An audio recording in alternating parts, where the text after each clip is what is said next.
So, itong po.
He's out today. John and Albert are out.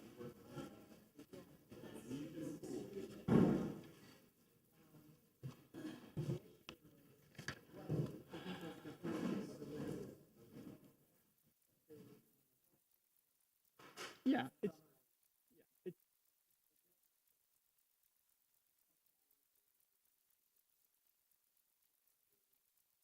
it's 4:05.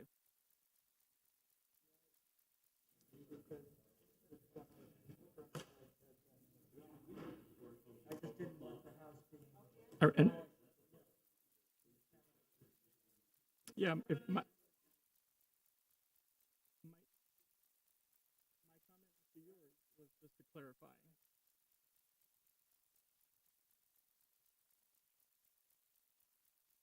Yes, ma'am.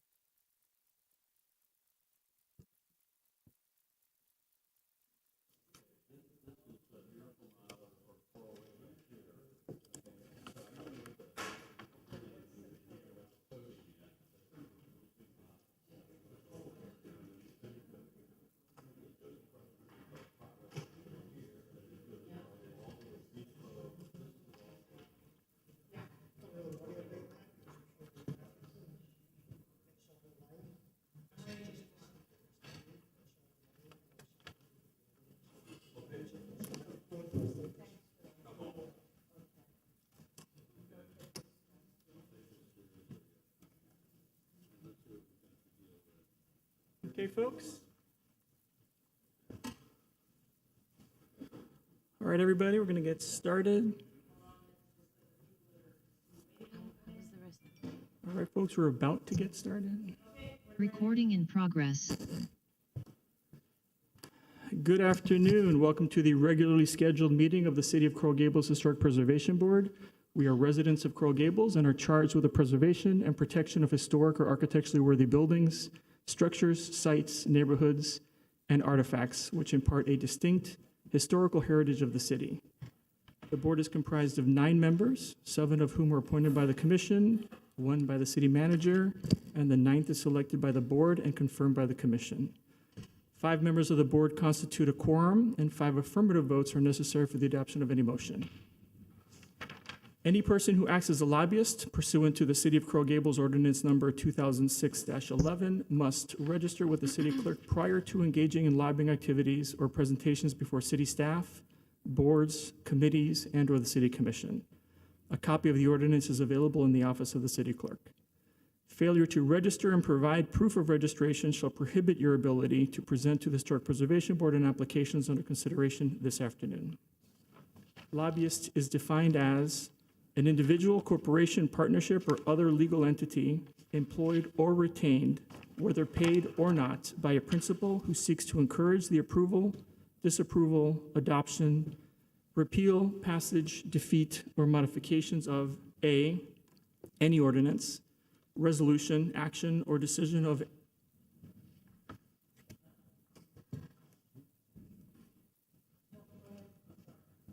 any city commissioner, any action, decision, recommendation of the city manager, any city board or committee, including but not limited to quasi-judicial advisory board, trust, authority, or council, or any action, decision, or recommendation of the city personnel during the time period of the entire decision-making process on the action, decision, or recommendation which foreseeably will be heard or reviewed by the city commission or a city board or committee, including but not limited to quasi-judicial, advisory board, trust, authority, or council. Presentations made to this board are subject to the city's false claims ordinance, Chapter 39 of the City of Coral Gables City Code. I now officially call the City of Coral Gables Historic Preservation Board meeting of August 17th to order. The time is 4:09. Present today are, from my left, Ms. Spain, Ms. Rolando, Mr. Maxwell, and on my right, Mr. Aaron Half, Mr. Durana, and Ms. Bakievig. Also, city staff is present in the room somewhere. Approval of the minutes. The next item on the agenda is approval of the minutes of the meeting held on, we have two of them, so we'll do them separately. The first one is of the June 15th meeting. Do I have any questions, comments, or motions? Moved by Mr. Maxwell. Second by Mr. Aaron Half. I'd like to take a vote on this one. Can city staff call the roll? Ms. Bakivi?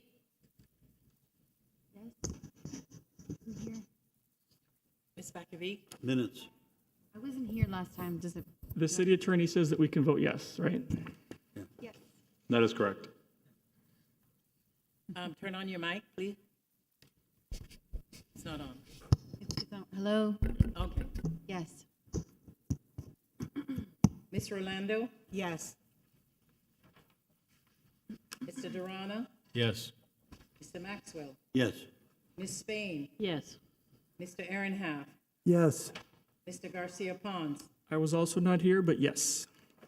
Okay, motion passes. Thank you. And then for the July meeting of July 20th, do I have a motion or a second? May I interject and make Yes, a- any make a- comments on make the a agenda, comment? on the minutes? With respect to the property that was at, 713 Minorca, there had been a request for deferral on that property. And the discussions brought forth that there had been a demolition permit being sought for the property, and that it had been subsequently withdrawn. The discussions then had to do with how long a deferral would be provided. But on page 2 of the transcript or of the matter, the way the statement that I made was not perhaps completely clear. So it says that I was comfortable with the demolition permit being withdrawn. It had already been withdrawn. I think what I was saying was that I was comfortable with the deferral because the demolition permit had been withdrawn. And my concern was that my vote to give the deferral was so long as the demolition permit did not, in an interim period, pop back up, okay, and put the property in peril. So if possible is after the word with, it would be comfortable with the With deferral. the deferral, Got it. if, because the demolition permit was withdrawn, Perfect. okay? Any other comments on the mini minutes? I actually have a couple of Scrivener's errors, which I've already addressed with staff, so they'll take care of it. And if there's a motion, we'll move it. I'll move. Okay, moved by Approve. Mr. Aaron Half, Second. as with comments, as amended. With comments as Second amended. by Mr. Right. Maxwell. All in favor, say aye. Aye. Any No, opposed? I have to call the roll. No, you don't. No? No. Mr. City Attorney? For the approval of minutes, it's not. Right, thank you. Okay. Moved and seconded and approved, no against. Notice regarding ex parte communications. Please be advised that this board is a quasi-judicial board and that the items on the agenda are quasi-judicial in nature, which requires board members to disclose all ex parte communications. An ex parte communication is defined as any contact, communication, conversations, correspondence, memorandum, or other written or verbal communication that takes place outside a public hearing between a member of the public and a member of a quasi-judicial board regarding matters to be heard by the quasi-judicial board. If anyone has made any contact with a board member when the issue comes before the board, the member must state on the record the existence of the ex parte communication, the party who originated the communication, and whether the communication will affect the board member's ability to impartially consider the evidence to be presented regarding the matter. Does any member of the board have such a communication to disclose at this time? No. Okay. I do not. We can do this again when the item comes up if you don't remember. Deferrals, Mr. Adams, are there any deferrals for today or being requested for today? Good afternoon. No deferrals. A couple of minor amendments to the agenda, though. The item number 7285 Aragon Avenue, the TDRs, the Director of Public Works will be joining us in case you have any questions about the maintenance plan. So we would ask that when he arrives, if this item can be taken when he gets here so he can get back to his work. And the only other thing is, under discussion items, I just didn't add it, but there will be a brief discussion about the flood maps that we discussed previously. You all have a PDF there. Don't pay any real attention to it. It's really just as an example, but I will give you the details when that item comes up. Director of Public Works is here now. Thanks. Perfect, thank you. We'll take it once we get to the items. It's a public hearing. Mr. City Attorney, can we swear in the public at this time? Anybody who will be testifying today, please stand and raise your right hand.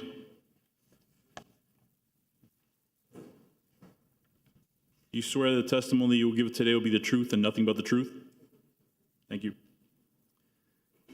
I'd also like to, at this time, are there any requests for excused absences for today's meeting, Mr. Adams? Mr. Menendez and Mr. Fullerton both contacted us to say they couldn't make the meeting today. Okay, is there a motion and a second to approve the excused absences? Go ahead. Ms. Rolando just moved. So moved. Moved by Ms. Rolando. Second. Second by Mr. Maxwell. All in favor? Aye. Aye. Thank you. All right, let's get on. Do I need to take a vote to take things out of order, or can I just go to item number TDR? You can proceed through the agenda however you deem appropriate. Great, so let's actually take transfer of development rights sending site. Is that correct, Mr. Adams? Case file TDR 2022-002.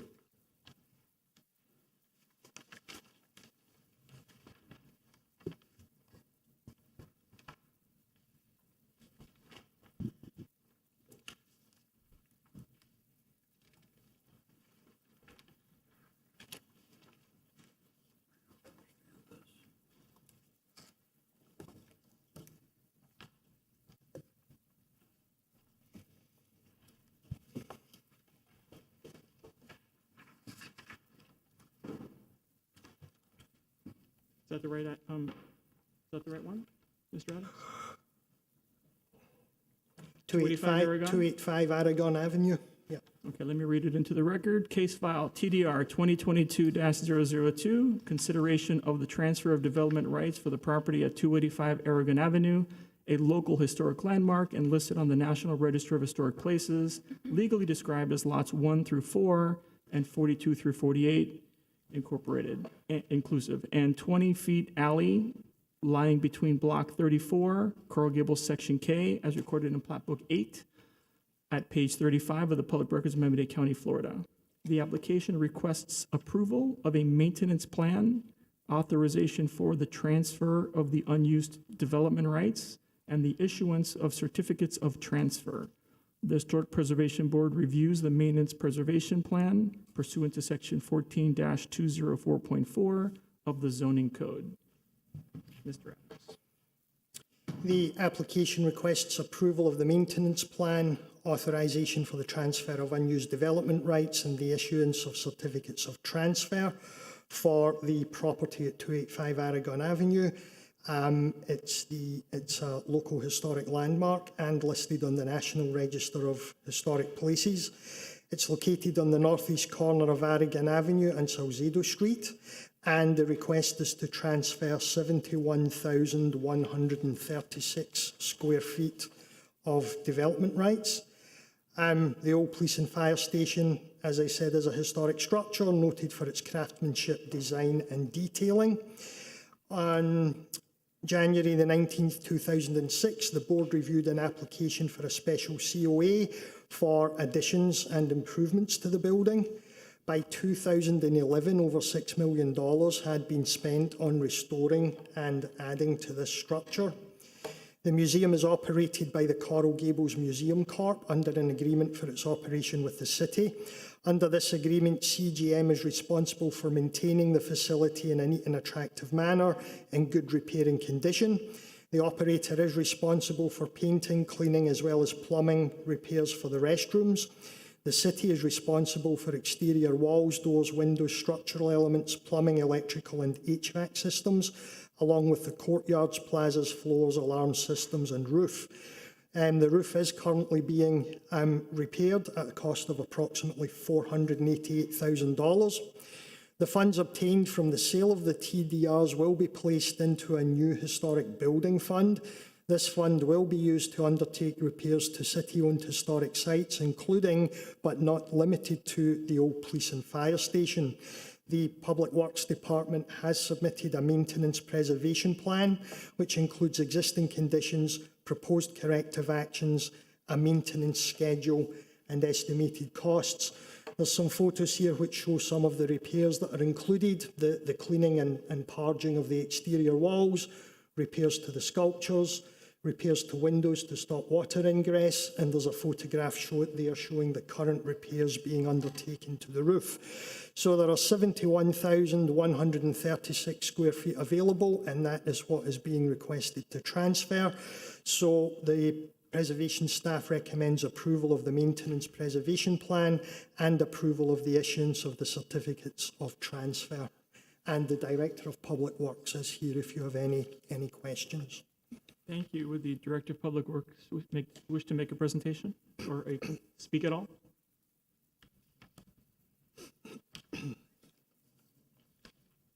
Good afternoon. It's a pleasure to be here. Warren will be doing the presentation. I'm just here to answer questions as they Name, come along. sir. Name. Hermes Diaz, Public Works Director. Okay. Anybody from the board have any questions or comments for Mr. Adams or Mr. Diaz? If not, I have a lot, but I'd rather you guys go first. Go ahead. Thank you. Mr. Maxwell. Yes. The comment was from this that all the funds would be exclusively used for the Historic Preservation Fund. Is that correct? Am I understanding that correctly? The intent of the fund is to use the money raised from the sale of TDRs for the repair of city-owned historic buildings. Okay. And they would go into a segregated account? The details have not yet been finalised for the account, I believe, but I believe that is the plan, yes. Mr. Public Works Director, do you have any knowledge of that? No, I do not. That's a finance, but those funds will always have to be kept separately. All right. Thank you very much. Mr. Chair, if I may, just quickly, Assistant City Attorney Gus Biles. So just for the purposes of the review, the discussion about where the funds are earmarked are not part of the review criteria. In essence, this board is reviewing the preservation and maintenance plan and approving those documents. How those TDRs are then sold and funds allocated is outside the realm of the review of this board. So I appreciate that clarification because the staff report talks about specifically that item. So if it's not something that is cogent to this particular application, I think we as a board may want to have that conversation separately because it sounds like something new and exciting for the city. So are you saying that the funds, the proceeds of the sale of 71,136 square feet of development rights is going to, in its entirety, be spent by the city on historic preservation? That's not what you're saying. I'm simply saying that I can't speak to how those funds are going to be used, and that's not part of the review criteria. Then don't bring it up. So The board is well within their right if they'd like to pass a resolution recommending to the city commission that the funds be earmarked for particular use. That's well within the board's right. I'm just simply stating that simply for the purposes of this review and this item, you're just reviewing the maintenance and preservation plan. right, so I just want to make sure we're clear. This is a sending site for TDRs that would travel under whatever the existing rules of the city of Coral Gables are today, which does not include a historic preservation fund. So if we like or dislike it, we would have to make a separate recommendation and our resolution. Doesn't mean we can't do both, right? But let's focus on A in front of us, and condition, recommendation, we could do all sorts of stuff, and the city attorney will let us know what we cannot do. So based on what we just heard from the board to staff, are there any questions or comments with regards to the operation and maintenance plan for this item versus the where it goes? I had a question and a comment. It seems in the maintenance plan, there was a list of items that required repairs or restoration. It seems like a pretty drawn-out maintenance schedule. Is there any reason why it's not being accelerated? Well, it is subject to the availability of funds. So as it stands right now, that money's not available. But some of the stuff is actually happening right now. The roof is the biggest item, and that's going to be finished within a month or so. And there's a few other items that, like the windows, for example, that's going to be done. You know, that's really important, has a chance of damaging other things, so that's being addressed expeditiously. Some of the other stuff, you know, as the funding becomes available, we'll have the opportunity to address them. For example, every time I walk by those carriage doors, they look like they're in terrible shape. Right. And even though they're not on the front of the building, they're on the back of the building, when you walk by them, you see them. And they're wooden, and they seem to be in pretty bad condition.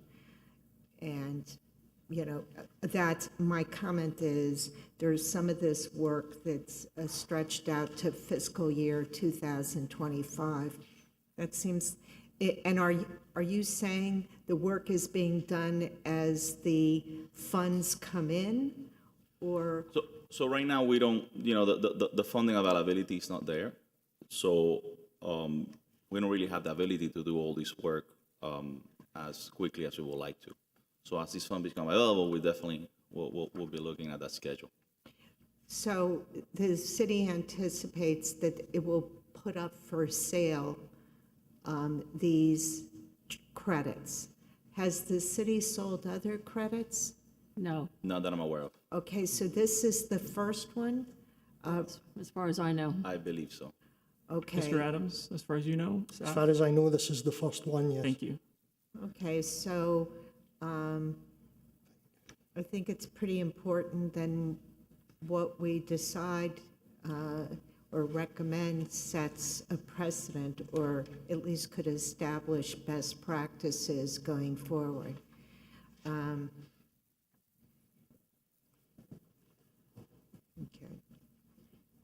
So you're saying it can't be accelerated? It's subject to the availability of funds. So, you know, the idea is for these funds to be used for historical preservation around the city, not just this building. So, you know, you wanna secure the envelope first, and that's the priority for any building. And I think that's where a lot of the money should go first. So in this case, the roofing, the windows, and then some of your stuff goes down from there. So as it stands right now, we don't know how much money we're gonna have available. So I really couldn't tell you moving forward what will the priority be. You know, until we have a full understanding of what's available funding-wise, I cannot really tell you whether certain things can be expedited or not. I mean, we always like to do things as quickly as possible, but at the end, that is driven by funding. Yeah. But this is a request for this square footage to be transferred.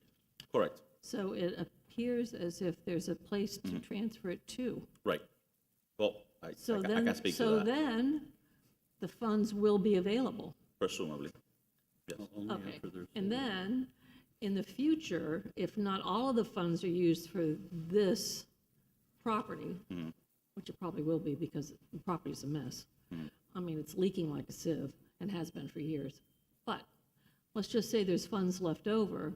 If you earmark those funds as having been the result of a transfer of development rights, so then any of the properties in the future that use those funds would come to us with a maintenance plan. Is that right? Yes? The plan is that for any city-owned historic properties within the sending areas, that have available TDRs. Those TDRs can be sold. The money will be put into a fund specifically for the repair of city-owned historic buildings Right, as is needed. I understand. And I think there's nothing really in the code at the moment, which some of you may be aware of, that necessitates when a person sells the TDRs, all of the money must be spent on the historic building. Well, that's something that we passed Yeah. as a resolution of this board that probably hasn't gotten to the commission yet. Right. However, if there's funds available and they're from the results of transfer of development rights being sold, this board should review the maintenance plan. Absolutely, yeah. So if there's any TDRs sold from other city-owned projects, the Right. maintenance plan is They going to would come come to back you. here. Absolutely, yes. And what I was saying was that this way seems to be a way to make sure that the money is spent on historic buildings. And, you know, it's slightly different from other TDR programs. You sell the TDRs from one building, the money's spent in that building. This is allowing it to be distributed amongst the city-owned historic buildings where needed. So in the past, there's been multiple discussions at the staff level on TDRs and the sale of it, of municipal buildings. There's the theater that's also downtown, and they have TDRs. There's the museum. There's the Fink Studio. I mean, there's probably others that are city-owned. And in the past, I've always said that I'm going astray here because this is properly before us. But since those properties, like the museum and like Actors Playhouse, are nonprofit, I always thought it would be a wonderful gesture for the city to have, since we have all of this money available, that a portion of it could go towards the entities that are occupying the building as some type of a trust or something, I don't know. But that never happened. It was obviously not popular, because in my view, the city's responsible and is required to look after their buildings for the public. And so it's great that there's this extra money, but the city has to maintain the buildings by law. I mean, it's not the city's building, so, you know. I think that's a legitimate concern because there's a kind of a widespread sentiment amongst the populace that we're not adequately maintaining our landmark buildings. And I guess that's the reason the landmark committee was formed. So are we planning to use these funds in lieu of maintenance obligations on those buildings or to supplement the maintenance? We don't want to say, oh, we don't have enough funds in the TDR proceeds fund to maintain our buildings, therefore we're not going to fix them until we have a pool of money. So I'm very appreciative of the city's initiative and creativity to create a fund, but I don't think it should be used as a substitution of funds for our city's maintenance obligation for the resources and the assets we Saying that have. much better than I did, but that was I'm not sure if you can class it as a substitution. There's a finite amount of TDRs which property owners with eligible buildings and eligible sending areas can sell to maintain their building. Whether they choose to sell those development rights now and use that money now, or whether they choose to sit on them for 20 years and sell them then, that's a decision that they take. So I would say I'm talking about the city's assets. So I would like to point out that, for example, in the case of the museum building, I mean, the city spent $6.5 million for improvements that was completed in January 2011. And in fact, some will have included some, and that's written in here, I mean, including some bonding that we're still paying for. I think the total city expenditure on that building, including the interest on that bond that still has another 15, 16 years to go, is going to be over $5 million. The Fink Studio It's wrapping up a significant renovation, and that's happening right now as we speak. So I think we use the purpose of this so that we can have sufficient I funding. appreciate that. And also that's maintenance, there's a day-to-day maintenance, right? The AC units need to be cleaned, they need to get fixed, you get a leak somewhere, and then you have the capital investment where, okay, the roof reached its lifespan. Now I gotta replace the roof. We're spending $500,000 right now replacing the roof at the museum. So there's certain things that you get to a certain point that is no longer maintenance. Certain things now need to be replaced. And I think that's some of the things that we're looking at. So I think there's a lot of follow-up, but Mr. Ehrenhaft? Okay, so if I understand the early parts of the discussion, you were questioned about the length of time for certain of that were put into a maintenance schedule, Correct. and it was because there were priorities assigned, but also there were needs to allocate portions of simply city funds that had nothing to do with TDRs, but the city's budget, in order to be able to affect Right. in a timely or less timing manner the items that were on this particular list, like on page 11. So, and I believe that Ms. Spain and Ms. Rolando both commented on the carriage horse, for example. So that would be like 2 years out. Yeah. So I'll use that just as a vehicle to express my concern, okay? If you got carriage doors that are deteriorating, they're rotting, they're continually exposed to rain and sun, waiting 2 years out to fix those, for me, is a problem.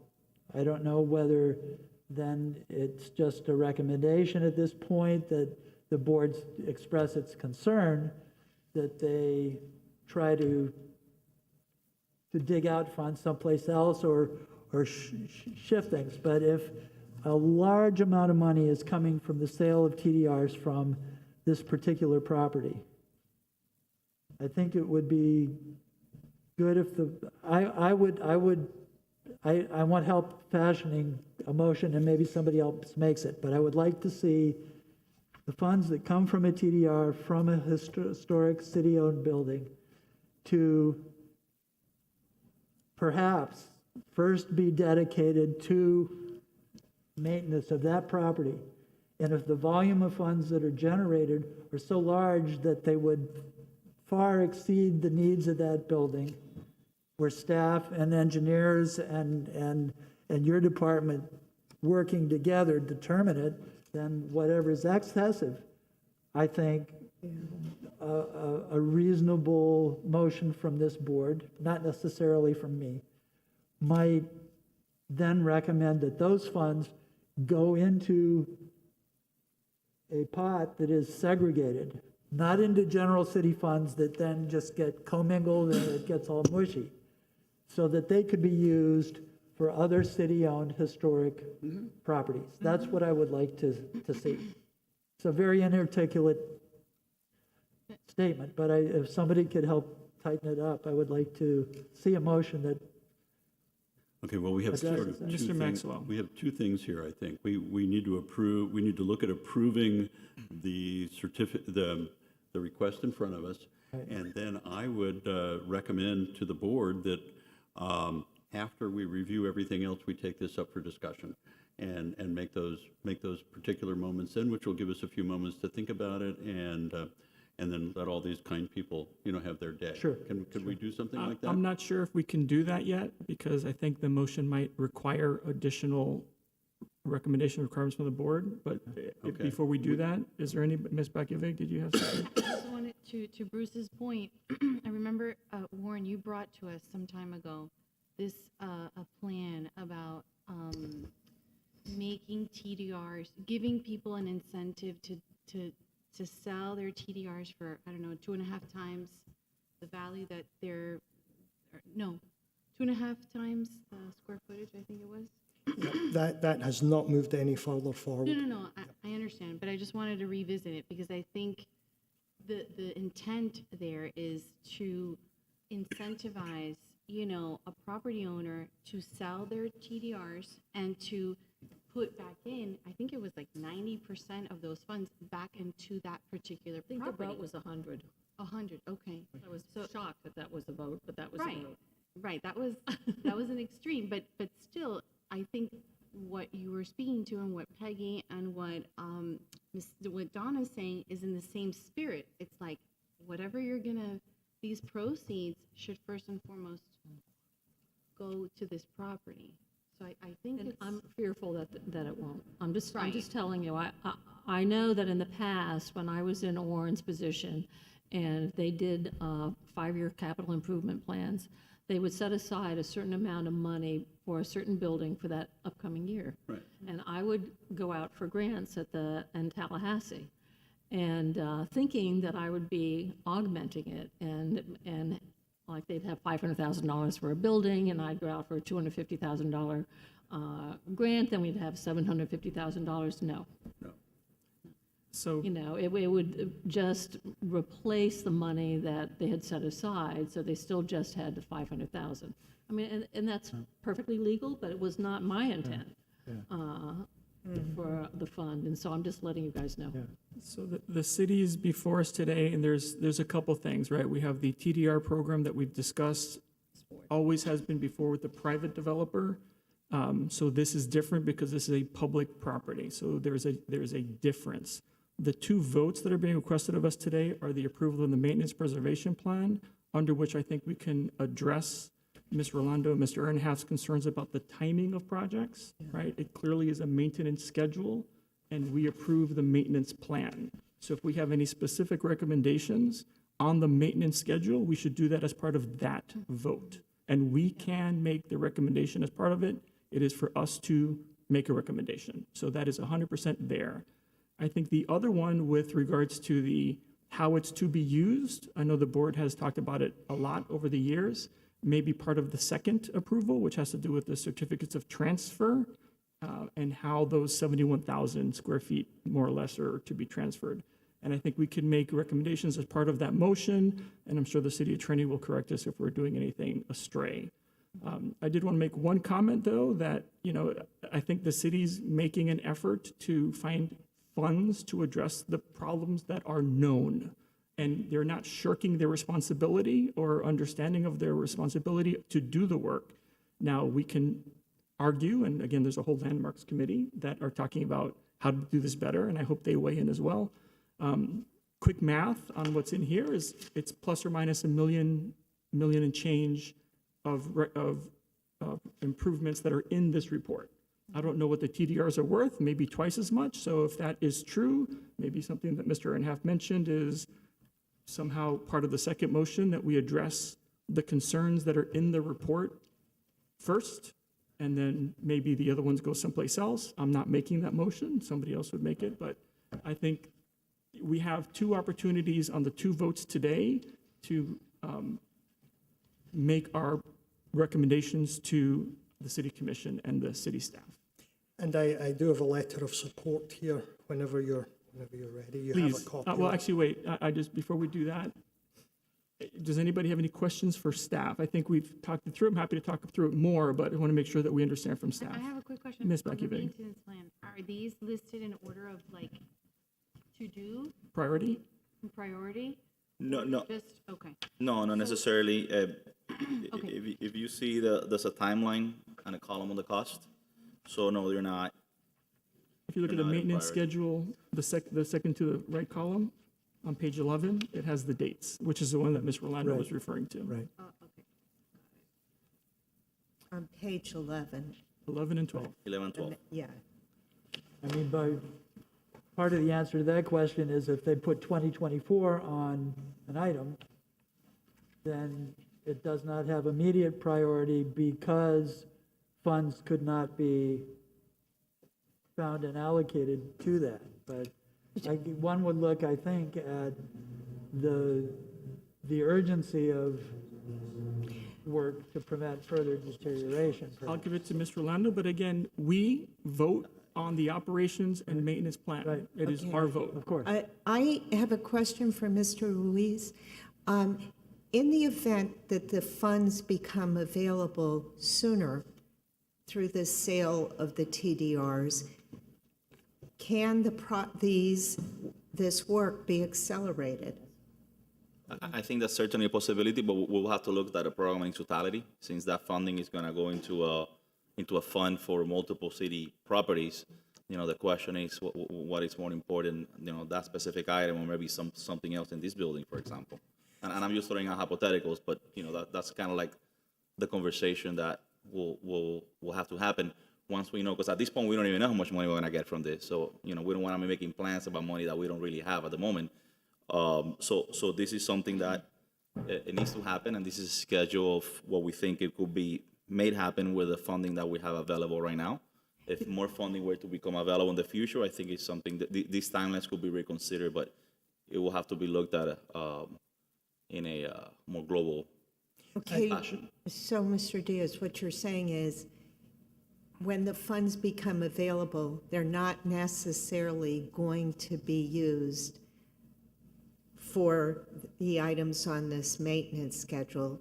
If there's other buildings that you think are more important, they would take priority over the maintenance schedule here? It may well be. I don't, again, without a global, I cannot tell you right now exactly where that money is going to be spent on. I think what's important is that there are only, I think, 3 city-owned historic buildings that at the moment that are eligible to send and receive TDRs. Think Studio, Miracle Theatre, and the museum. So if the TDRs are sold and they're put into a fund, then the intention is that if something needs done immediately, the money is there to do it, whether that is roof repairs or window repairs. And my understanding is that it's not as if we're selling TDRs from 3 buildings and making it available to 50 buildings and it's all going to get watered down. This is a very small, finite group of buildings here that all need repairs, that all have TDRs to sell, and it's a matter of finding a way, I believe, that we can do the immediately required repair work to stop further damage and potentially have the money there to do that. But isn't this fund also for any other city-owned historic properties like this building? I don't believe that's the intent at the moment. really? Because these buildings are not in the receiving site areas. But Mr. Adams, is there currently a historic preservation fund? No, this is the new idea, and the intent is to try and make sure that it is not part of the general fund. The intent is to try and make sure that the money sold from the TDR sold from city-owned historic buildings, the money is put back into the repair of So city-owned. those properties would need to be receiving sites in the receiving site areas. So it doesn't exist, right? The fund does not exist. So all we're hearing today is intent. Yeah. Now, we can make our recommendation as to what we believe it should be so that we could be clear as a board as to how we would recommend they spend the money, but currently there's nothing. So we should be clear as to what we would recommend to the city commission, because intent is great, and I think the intent is great, but there's no document and there's no fund. And there's no mandate. And there's no direction, there are no comments. This is all new, which is great, right? This is fantastic. We have the opportunity to make an opinion right now. As part of this that is brought to us by the city that have noticed a problem that they're trying to fix. So let's help them fix it. Yep. Okay, any questions? I need to go to public, but go ahead. Okay, yeah, I mean, let me ask you this question, Mr. Adams. This is a maintenance and preservation plan. However, it really only goes 2 years. I mean, everything here that says on this work is really 2024, and then it lists some very basic things. Is this the standard preservation plan that we will be seeing in the future, do you think, or we're going to get a little more detail about? I believe this plan was based on similar to the prior ones that we had received that were used as examples. And the city has an obligation to maintain its buildings. So even if this plan only goes for 2 or 3 years, it doesn't exempt the city from, keeping its buildings in good repair beyond that. Okay. And I'd like to add, I mean, these are the immediate needs. You know, as time goes on, new things pop up, and all those things will be addressed accordingly. I mean, it's you know, roofing has a certain lifespan. I expect to have to redo the roof again within 10 to 15 years, you know, and so on and so on. Well, I think that, you know, the plan basically lays it out. I mean, I'd kind of do it. I mean, if it was me, I'd probably do it a little bit better. So, I mean, not better, but differently, just so that we could see who was responsible for what going forward in certain things. You've said that in here fairly much, but I mean, I think it could be a little clearer. And, you know, obviously, we're going to have some more historic buildings from the city coming up.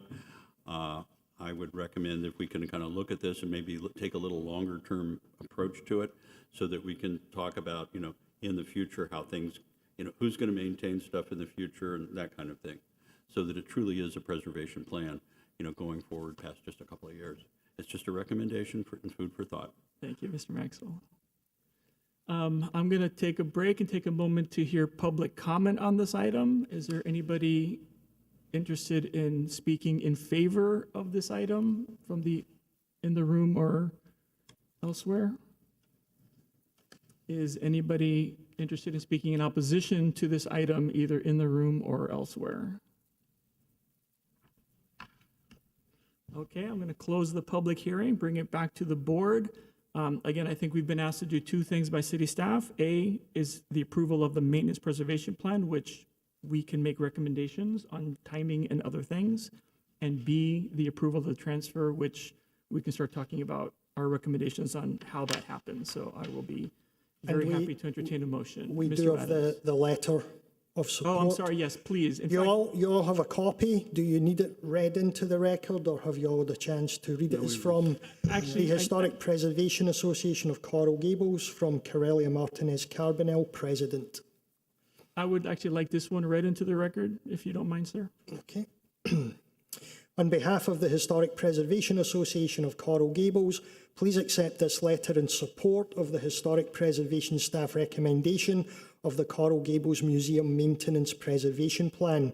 HPACG asks that the proceeds obtained from the sale of the Coral Gables Museum's unused development rights stay with the museum to be used on the continued maintenance and repairs of the historic building as city property. The current zoning code, section 8-114 and section 14-204, regarding the transfer of development rights, requires the approval of maintenance preservation plan of the property by the Historic Preservation Board before any transfer takes place. The zoning code was established to preserve historic buildings in perpetuity by guaranteeing that any future incomes from the sale of development rights stay with the resource.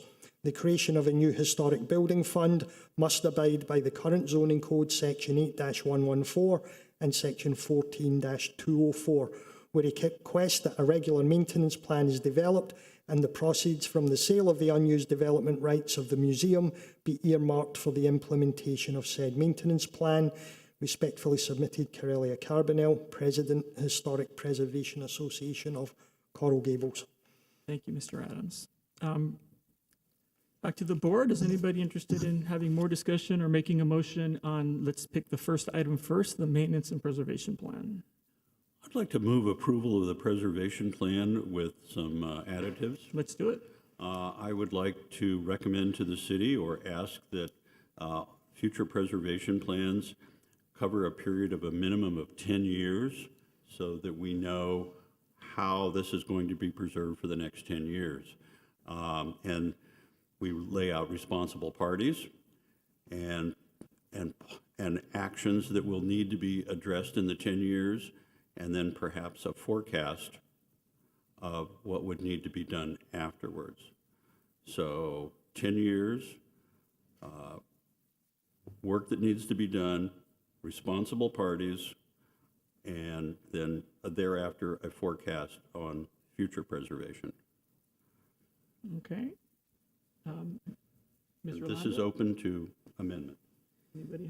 Anybody have any comments on the items themselves or the timing of the items themselves? I have Mr. Ehrenhaft. one additional comment Please.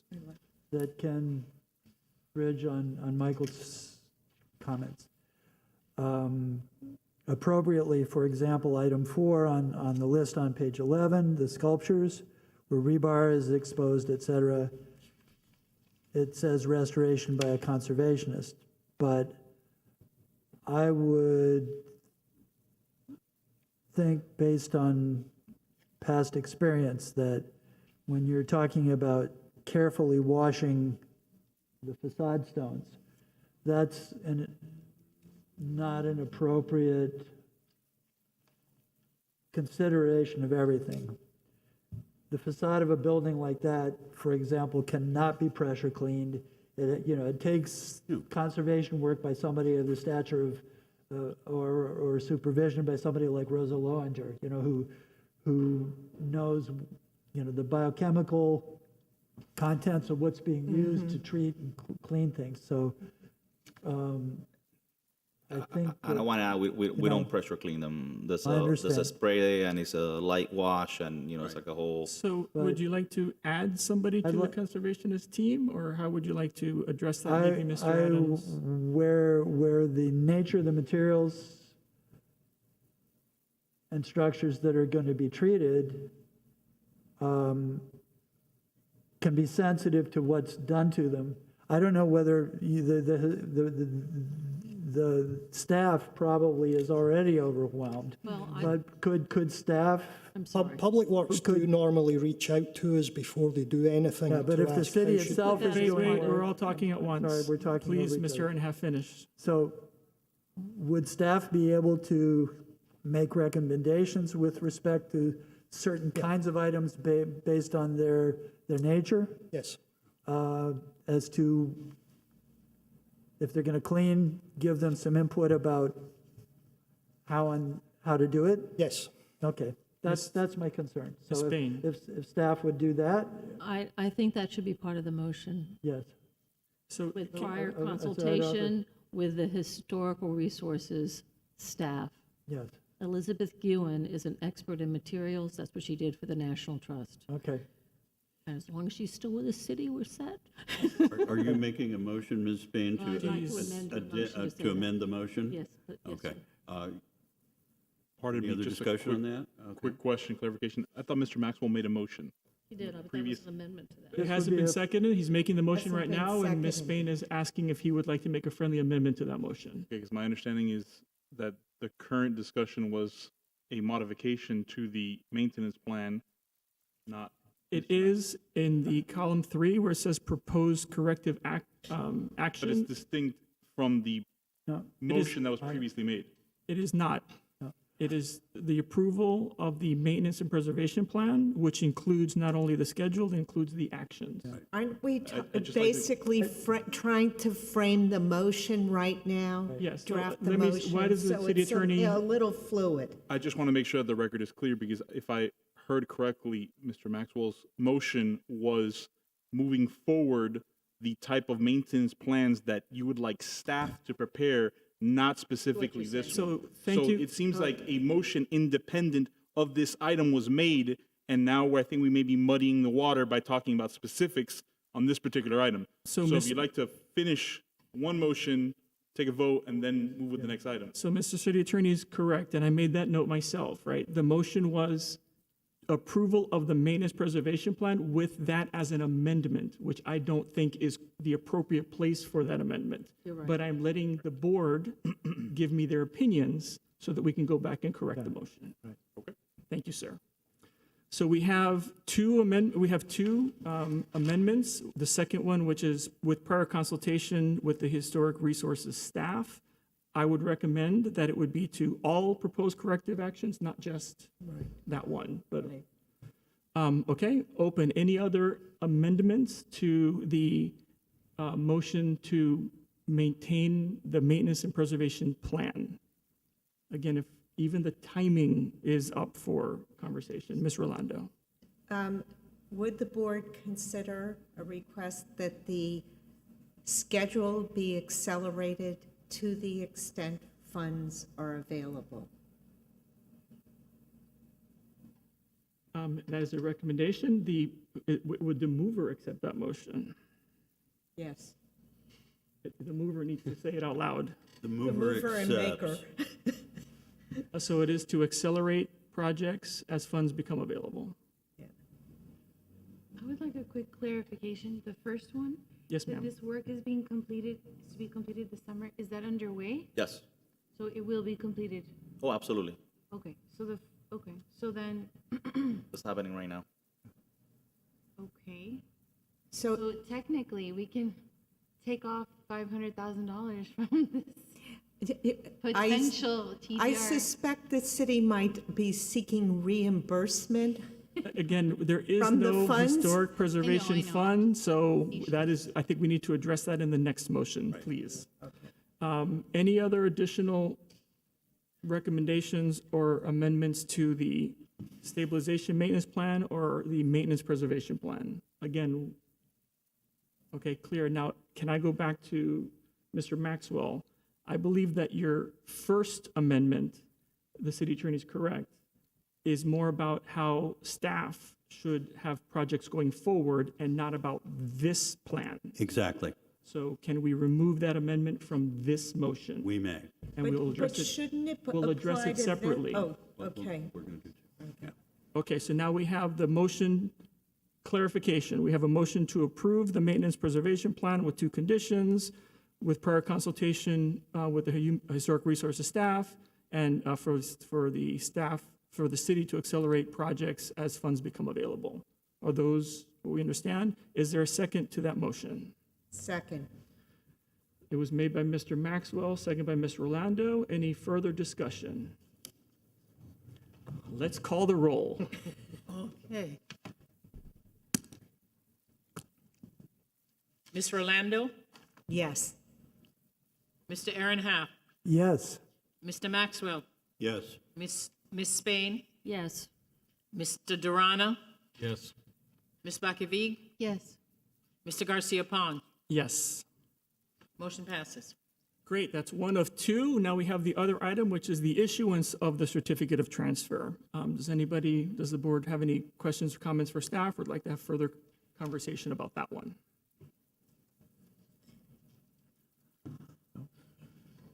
Is it appropriate here to provide that upon sale of a TDR, the funds should be segregated for use on this historic property and other city historic properties in the receiving area? So for Mr. Adams or the city attorney, is that a condition that we can place on that vote, on that motion? Can we condition it, or is there another way to do that?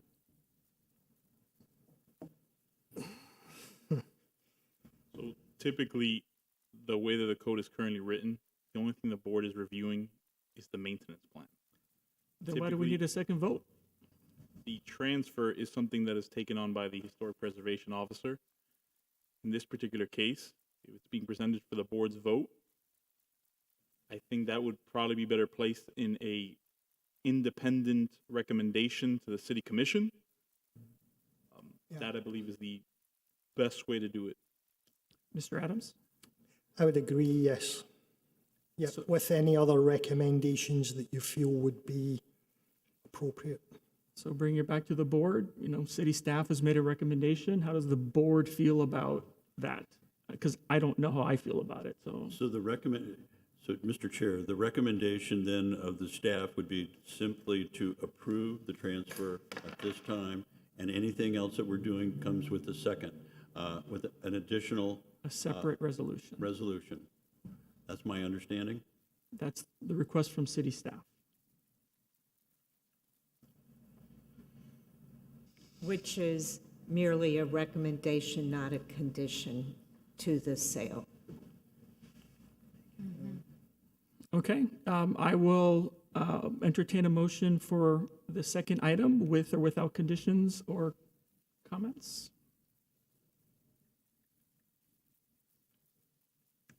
I can make a motion. So the motion to approve, Motion to approve the issuance of certificates of transfer of 71,136 square feet from 285 Aragon Avenue. And then it has a legal description. okay, as provided in the document. Yes. Okay, is there a second to approve it as is? I'll second. Second by Mr. Durana. Now bring it back to the board. Again, we can have a chance to have conversation. Anybody have any questions or comments? Again, I don't know how I feel about not putting a condition on it. I trust staff, and maybe our resolution is the way to provide the city with comments going forward. And I'm sure we will require or ask city staff to come back and let us know how it's doing on a regular basis. So we have a motion and a second. No discussion. Can we call the roll, please? Mr. Durana, Yes. Mr. Ehrenhalf, Yes. Mr. Maxwell, Yes. Ms. Spain, Yes. Ms. Bakavig, Yes. Mr. Orlando, Yes. Mr. Garcia Pons. Yes. Thank you, city staff. Mr. Diaz for coming today. Aren't we going to do a motion on the recommendations? So now we just said that was the business of the day. We have a resolution that we can do. I would suggest out of respect for the people in the audience that we address them and then That do it makes at the sense. end. Yes. Can we treat it as new business at the end of We the? shall do it as new business. So if Thank anybody's you. watching on TV, we're doing it as new business. Okay, next item. Back to the agenda.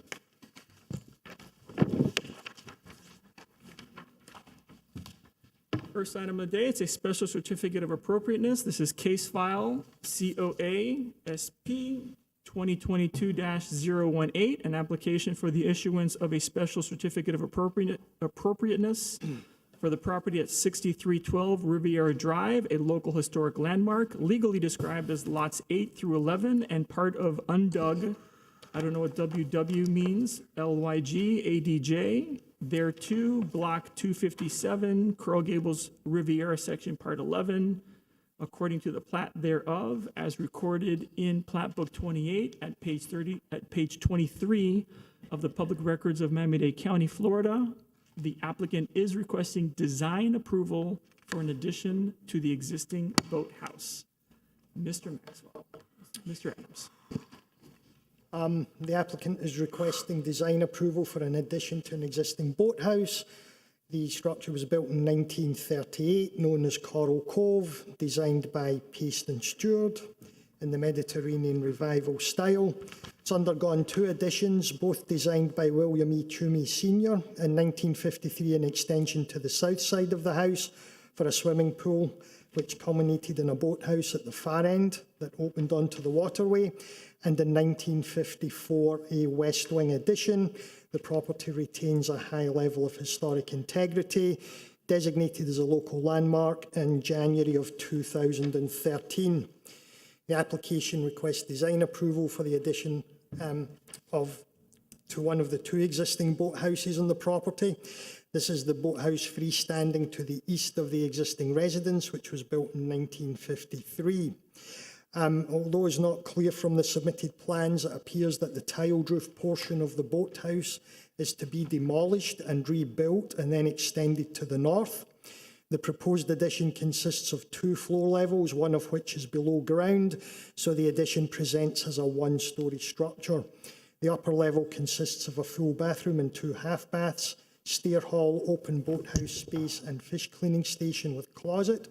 And the south end of the stair hall has a large window that looks over the boat slip. The lower level consists of a stair hall, a boathouse bar, and 2 cellar areas, presumably for wine and a storage area.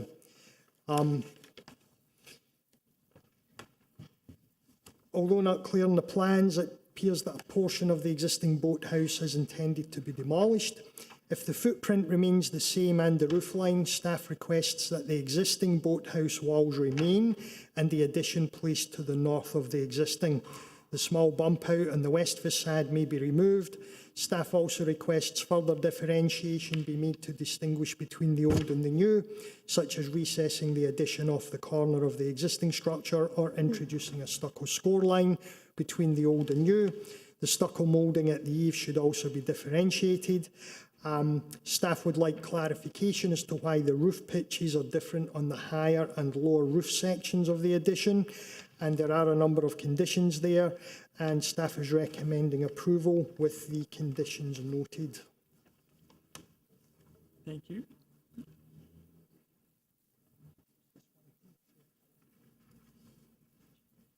Hello, everyone. Andrea Rabol from Studio Anda. Again, I'll be presenting the Riviera residence. This is my first time presenting to the Historic Board, so please, I don't want to be too wordy of your time, but I will take you quickly through the plans and explain our design intent for the addition. So, as mentioned, the property, the homeowner is truly enjoying the kind of, the historic nature of the property and wanted to complement it with one more separated cottage-like structure to really define a new courtyard. So, as you can see with the additions over the years, we've, this kind of courtyard typology had been created with the entry courtyard, and we really want to finalize it with extending the east boathouse to create a rear yard court beyond the pool area. So you can see in our proposed site plan, in doing that, we really have framed and complemented the existing structure where, the kitchen is housed to, again, create symmetry in that courtyard and frame the space that's currently there. The homeowner is, a wine collector and really wanted a space to entertain when he comes in with his boat to really open up and view the pool area beyond. And so in addressing the plan, we've looked at the characteristics of the house, the roof pitches, tiles, proportions of the openings, and in addressing it to really have an open flow, we've included the bifold doors. We'll be using Pella, which is the existing doors that are currently in the residence, and have the same profile as the French doors that are existing along the residence as well. This allows the homeowner to open both sides of the space and really enjoy the courtyard while still staying in the historic nature of the structure. Like Mr. Adams had mentioned, this proposal includes a underground wine storage collection, and actually, if I could bring any clarification for the existing part of that boathouse, which is where the Gables structure, existed previously. The reason we have proposed demolishing that is also, for the structural integrity of this new addition and going underneath the ground to create this, wine cellar. We did feel like this would be the cleanest construction method in making this happen. And some notes on the elevation, which I'll share with you guys now. So as you could see in the proposed elevation, and we'll see it now when we get to the existing versus the proposed, we have brought down the gabled portion and the way it meets the boathouse slightly compared to what the original boathouse was doing.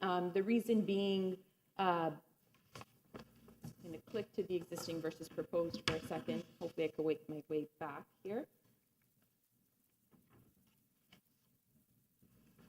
So the reason being, if we see the existing elevation where the current kitchen, structure really has a defined center moment, and they have a change in gable heights in the existing structure that happens right beyond our proposal. So we really wanted to repeat that architecture and define the center the same way the opposite building is doing, so that courtyard really feels like it shares that access point. So we have, again, proposed that same center elevation that's existing in the structure beyond and brought it into this new wing versus keeping the ceiling height all as one element, which again was not what was occurring on the other side.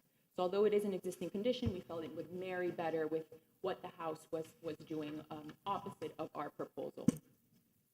Oh, yes, sorry about that. So just going back quickly to our proposed elevations, again, you could see here we have implemented the Nana doors on both sides and have matched the existing proportions for the windows and French doors that we have added in. We want all the spaces to have, vaulted ceilings and, match the existing characteristics that we have seen in the additions over the years.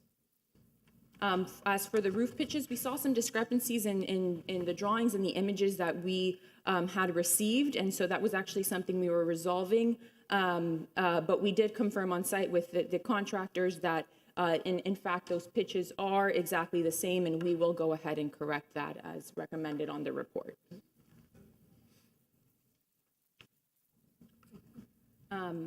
Again, I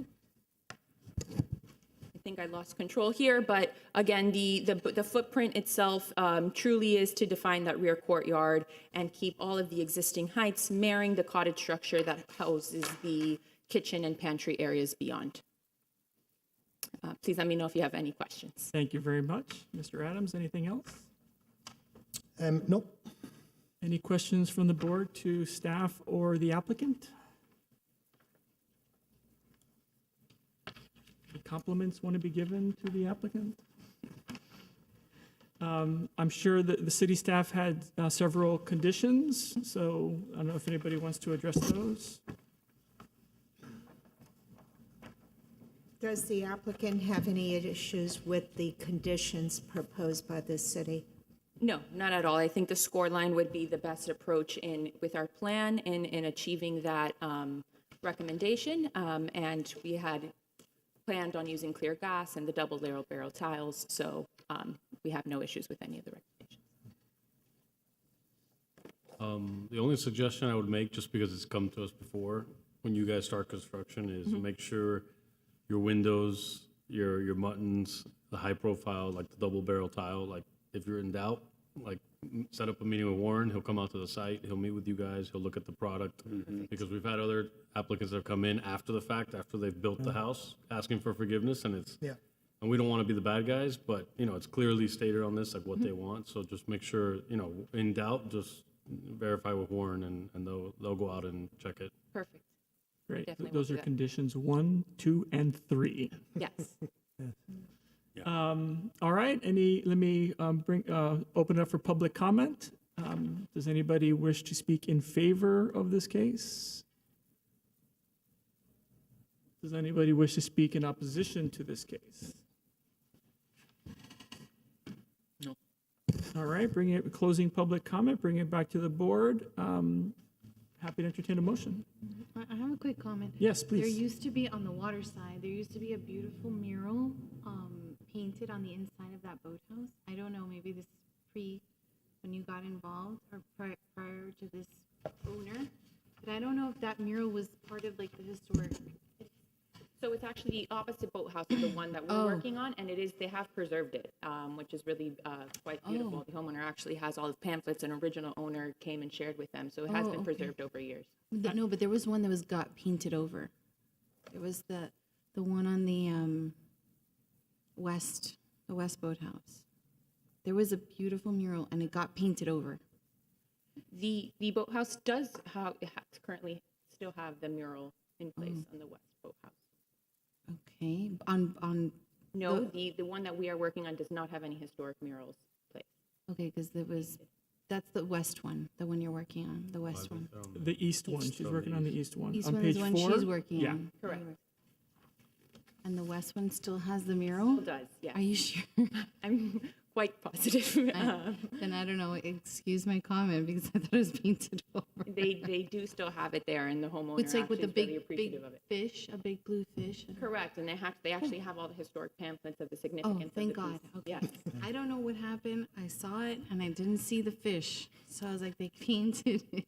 It is still mind. existing. Here, that it's me, it's not reality. Good, never mind. You know the project well then. I do, I know it, I do know it well. Yes. Well, yes. Any questions, comments, or motion? I'll make a motion to approve with the conditions noted by staff, the design approval for the addition of the existing boathouse on the property located at 6312 Riviera Drive, local historic landmark, legally described as lots 8 through 11 and part of undug WWLYG ADJ thereto. So moved by Mr. Maxwell as amended. Is there a second? Second. Second by Ms. Rolando. Any further discussion? Is that the conditions? The from staff? conditions, yes, city staff. All right, let's call a vote. Mr. Maxwell, Yes. Ms. Rolando, Yes. Ms. Vakavig, Yes. Ms. Spain. Ms. Spain? You have to speak in, yeah, I think your they mic's can- off. Yes. Mr. Durana, Yes. Mr. Aaron Yes. Mr. Garcia Pons. beautiful drawings, thank you, yes. Thank you very much. Thank you very much. Passes.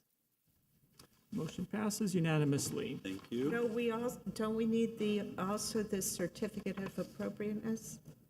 Did I miss a vote? Yep. Let me see. Yeah. Did we? Yeah, we approved the design proposal, but not the certificate of Sorry, appropriateness. Mr. Maxwell, did you intend to approve the whole thing? I thought Yes, you I read the did. whole thing in. Yes, I did. I meant to approve the whole thing, and it said, and it would have said if I continued past the thereto, I'm sorry. And if I had continued past the thereto, it would be to also approve the issuance of the special certificate of appropriateness. My mistake. Mr. City Attorney, do we need to take No. another vote?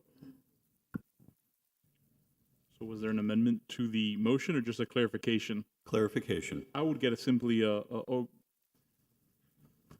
roll call confirming that everybody's okay. A voice vote would be sufficient. Let's do that. Let's get a roll call vote confirming the resolution as read by Mr. Maxwell. Mr. Aaron Yes. Mr. Durana, Yes. Ms. Spain, Yes. Ms. Vakavig, Yes. Mr. Orlando, Yes, Mr. Maxwell, Yes. Mr. Garcia Pons. Yes. Thank you. Motion passes.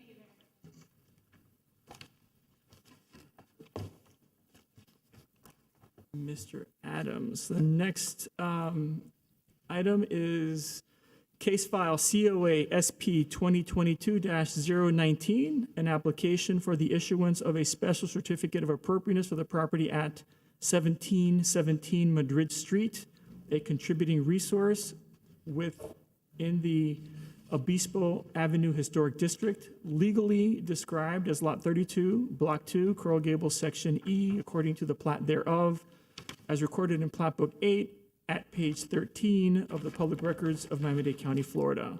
The applicant is requesting design approval for additions and alterations to the residence and site work. A variance has also been requested from Article 5, Section 5-606A4 of the Coral Gables zoning code for the minimum rear setback for the placement of mechanical equipment. Mr. Adams. Okay, the single-family home at 1717 Madrid Street, built in 1953, was designed by Curtis E. Haley and the mid-century vernacular style. The building is in the Obispo Avenue Historic District. It's a historic district that conveys the architectural history of Coral Gables. This is a contributing structure within the district. And importantly, in 1984, the city authorised the relocation of the original front door from Obispo Avenue to Madrid Street and effected a change of address from 1261 Obispo Avenue to 1717 Madrid Street. That's a photograph showing the original property with the original entrance door when it had the Obispo address. The applicant is requesting approval for expansion of the living space into the garage, interior reconfiguration, relocation of fenestration, installation of new windows and doors, construction of a rear covered terrace, installation of a swimming pool deck and new privacy wall, construction of a new detached single-car garage, and construction of a new boundary wall and gates. So the primary facade now faces onto Madrid Street. It was originally facing onto Obispo. The existing entrance door in this elevation will be relocated towards the centre of the elevation. The new door will be a recessed double door with a new surround of slump brick to match the existing. 2 windows and a planter will be removed to provide access to the new door. However, this section of the house appears to have been altered and the planter does not appear to have been part of the original design. A window will be inserted into the space of the existing door, which will restore this section of the structure to its original appearance with 4 windows. So even though the door's being moved, it wasn't in its original location. The 4 windows are being restored. So there's a lot going on in this property. The south elevation was originally the primary facade. The entrance door is going to be slightly moved to the west. A planter will be removed to provide access, and 2 new planters of slump brick will be installed. These alterations are supported because the existing door is not in its original location. There's no concerns about the east elevation. This elevation has already been altered and it's not really visible from the right-of-way. On the north elevation, there will be some changes. French doors will be inserted into the location of the original garage door and the existing window. A covered terrace will be added to this elevation. It will have a hip roof of flat cement tile to match the existing, supported by 4 steel columns with wood cladding. Casement windows are being proposed. A new garage will be built, measuring 13 feet by 23 feet 8 inches, concrete block and stucco with a hip roof of cement tile to match the existing. A new pool will be installed to the rear of the property between the rear of the house and the new garage. There'll be a new driveway, and there will be a new 6-foot-high concrete wall with posts and light fittings. Per zoning comments, an access gate must be provided on Obispo, and I believe one of the zoning comments was the wall has to be 4 feet high. The applicant is also requesting a rear setback variance. They're requesting 8 inches versus the required 5 feet, and this is to install the AC equipment. The proposal was reviewed by the Board of Architects, and the application was approved with some conditions which are included. So the staff conclusion is that the applicant is requesting these design approvals. All alterations have been subjected to some alteration in the past. The relocation of the door on the west elevation and the south elevation can be supported. There are a number of conditions there which staff would like to see included. The variance is also supported. Staff supports the granting of the variance as the site configuration and position of the existing residence offer limited options to add living space to a 1-storey structure and provide the required covered parking without adding a 2nd storey. The AC unit will be to the rear of the yard to minimise any impact on the neighbour to the east, and the proposal meets the Secretary of the Interior standards. It does not negatively impact the district.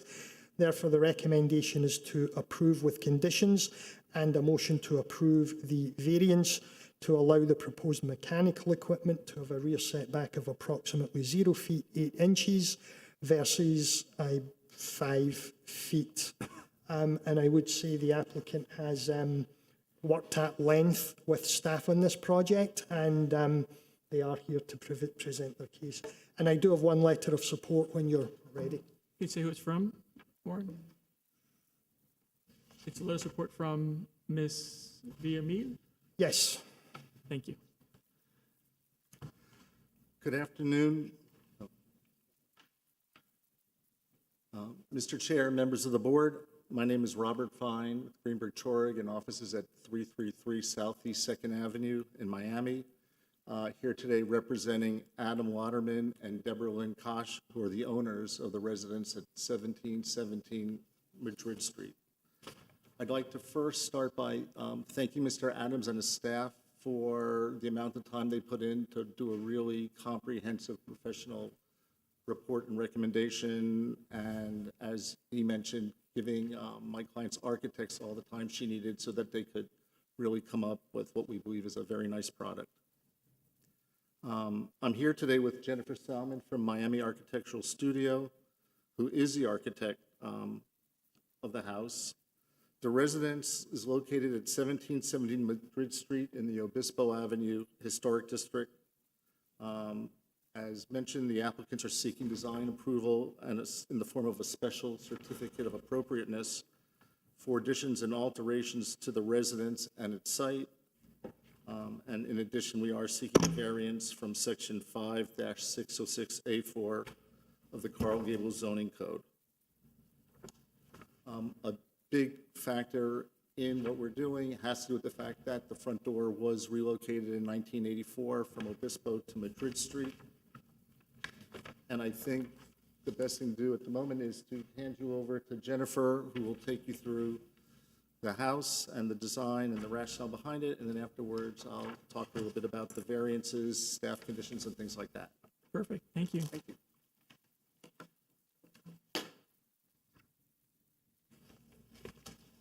Good afternoon.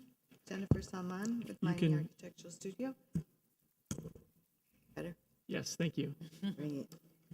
Well, thank you for having us here today to present this house from 1717 Madrid. Sorry, can you speak into the mic? We have, many of us are, thank you very much. Now. Thank you. Okay, good. Well, the proposed design of this home respects the volume and the scale and architectural style of the original home. Architectural elements are consistent with the period, and some of the elements lost over the 70-year-plus history of the home have also been restored. So let me see if I can walk you through the home here. This way, the survey, it's in your packet, photos of the existing conditions of the home, neighboring and adjacent homes. And here's our site plan showing, this is going to be tricky. The site plan showing where we've added the garage and created like the courtyard area. When you look at the existing floor plan, oops, it just, how do I go back? Warren? Sorry, where's the back?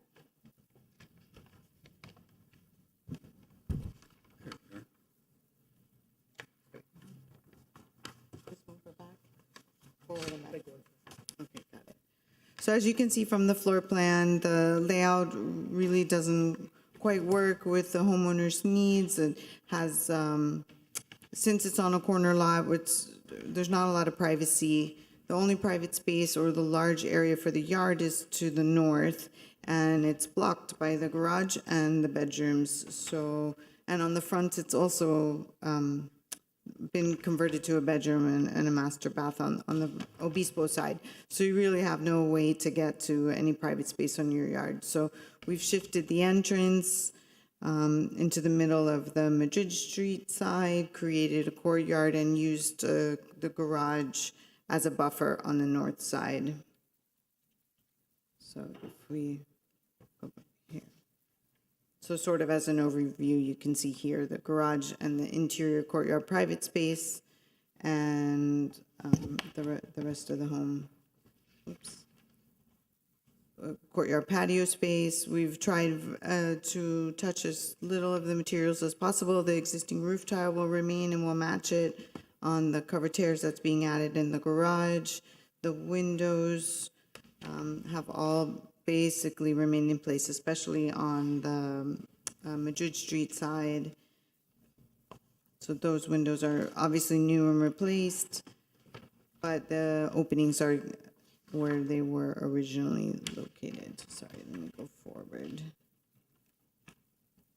The materials are consistent with the existing home and also in the mid-century vernacular, the shutters, the slump brick, floor plan areas again. You can see here the roof is remaining intact. We're just adding a little piece over the covered terrace and of course the garage. Here you can see the elevations showing the same. And sort of a transition of the house, transformation of the house from its original 1953. So you can see that the openings are, the 4 openings on the side, on the front corner, which were in Warren's original picture, are still there. The second also, and the only area that's changed is the same area that's changed over time, which those 2 windows at the top became 3, became 2 again, and then now have become our front entrance, which makes a lot more sense for the house to flow. Not a lot of opportunity to grow here, so we've taken the garage space and used the square footage available to us. We're on the setback on the Madrid Street side, and we're at the front setback on the Obispo as well, so tried to do the best we could with it. what we're working with. I think so, unless you have any questions. Oh, sure, of course. So the AC unit in question for the variance, I don't have a pointer here, but it's at the back on the north. You have it on the site plan? Yeah, it's on the floor plan here and on the site plan as well. Where is it on this site plan? On the northeast corner of the garage. Ah, In the back okay, right. thank you. Yeah, okay. I have a question for you. There is a discrepancy between what's on your site plan and what's in your renderings. In your rendering, it shows a fence or a wall that appears to be about 4 feet. In your site plan, your proposed site plan, you indicate on the boundary or close to it, there's a proposed 4-foot-high wall plus a 2-foot-high picket fence on top of that. Is the picket, it doesn't necessarily seem to be, it's not depicted, plus it doesn't seem to be in keeping with the architecture of the renovations that you're proposing, which, by the way, I love. I think they're beautiful and quite appropriate. But I think the pickets are inappropriate. But so is it pickets above or it says and, right? It doesn't say above and or it's to be reviewed by staff. So Ms. Rolano's right, it's unclear as to the final design. Understood. It transformed a lot over the course of the design and the collaboration between Warren and I. It's a 4-foot wall on the 2 street sides, and we've got a 6-foot proposed in The rear and the sides. in the rear and the backs, side. which is allowed by code up to 6 feet. Well, that's not what's shown. That is here. correct. We'll adjust the site plan. In addition, I believe that this rendering was part of the Board of Architects package, and then working with staff, there was an adjustment. So what you're seeing is an older rendering than what has now been worked out with staff. Well, is there going to be the pickets along Obispo and Madrid? no Okay. pickets on them. Mr. Fine, would you like to finish your presentation? Are you done? You said you wanted some. Just a little bit more. Please.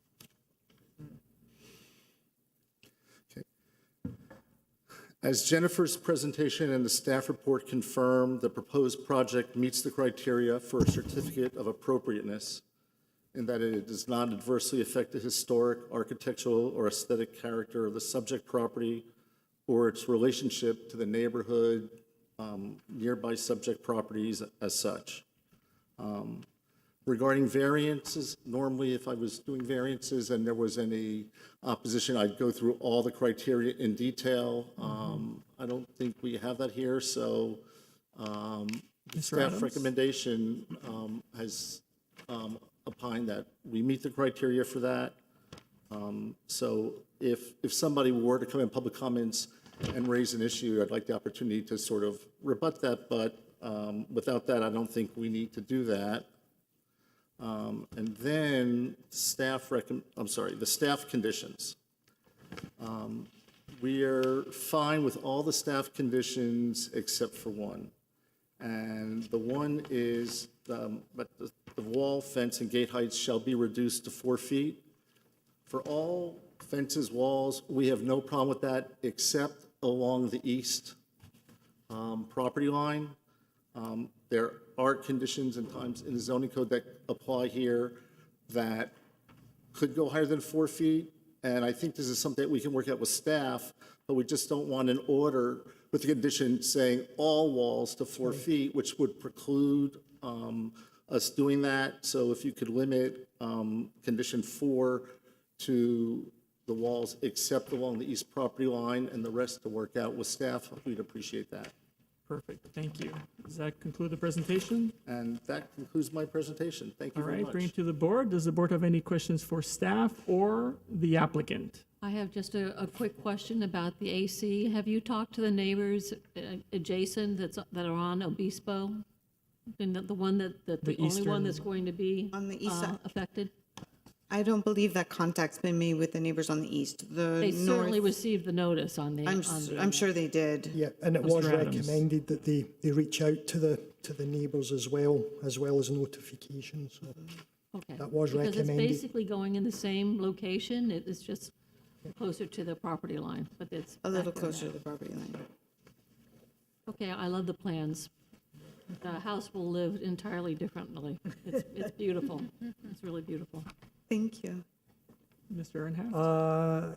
Actually, I have a question that relates to landscaping, because if I'm looking at your drawing B, like boy A8, and you show the existing front elevation at the top,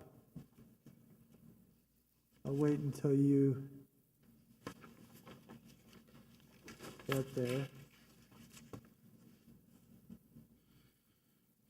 Okay. Okay, then you go down to proposed front elevation, and in your renderings, your color renderings, which are very lovely and clear, palm trees that are in the middle drawing on BA8 are shown in your other renderings. It appears to me that unless I'm misunderstanding, behind that 4-foot wall, you have a courtyard on the left-hand side. And the drawing on BA8 shows a mature, very large canopied tree, which would appear to be standing in the courtyard and giving shade to the newly constructed garage and the patio behind the wall. But nowhere else is that tree shown. Is that tree standing in the courtyard No, adjacent to the new No. construction? no, that tree is just there for sort of artistic volume in terms of scale for the elevation, but that, So the landscaping is not not necessarily. representative of the site Not on any representative. drawing? I was just concerned if there's a mature tree there, No, no, that there was consideration of that. Okay, No. thank you. Thank you. Any other questions for the applicant or staff? Okay, let me open it to public comment.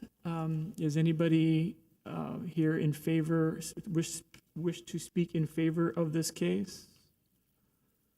Does anybody wish to speak in opposition to this case? No. Okay, hearing none, closing public comment, bringing it back to the board. Is there a motion?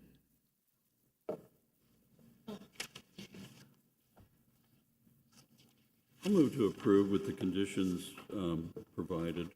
Okay, moved by Mr. Maxwell. Mr. Maxwell, how about number 4? Let me get to there, hang on. The request was to have the 4-foot height limited to not include the east side of the property.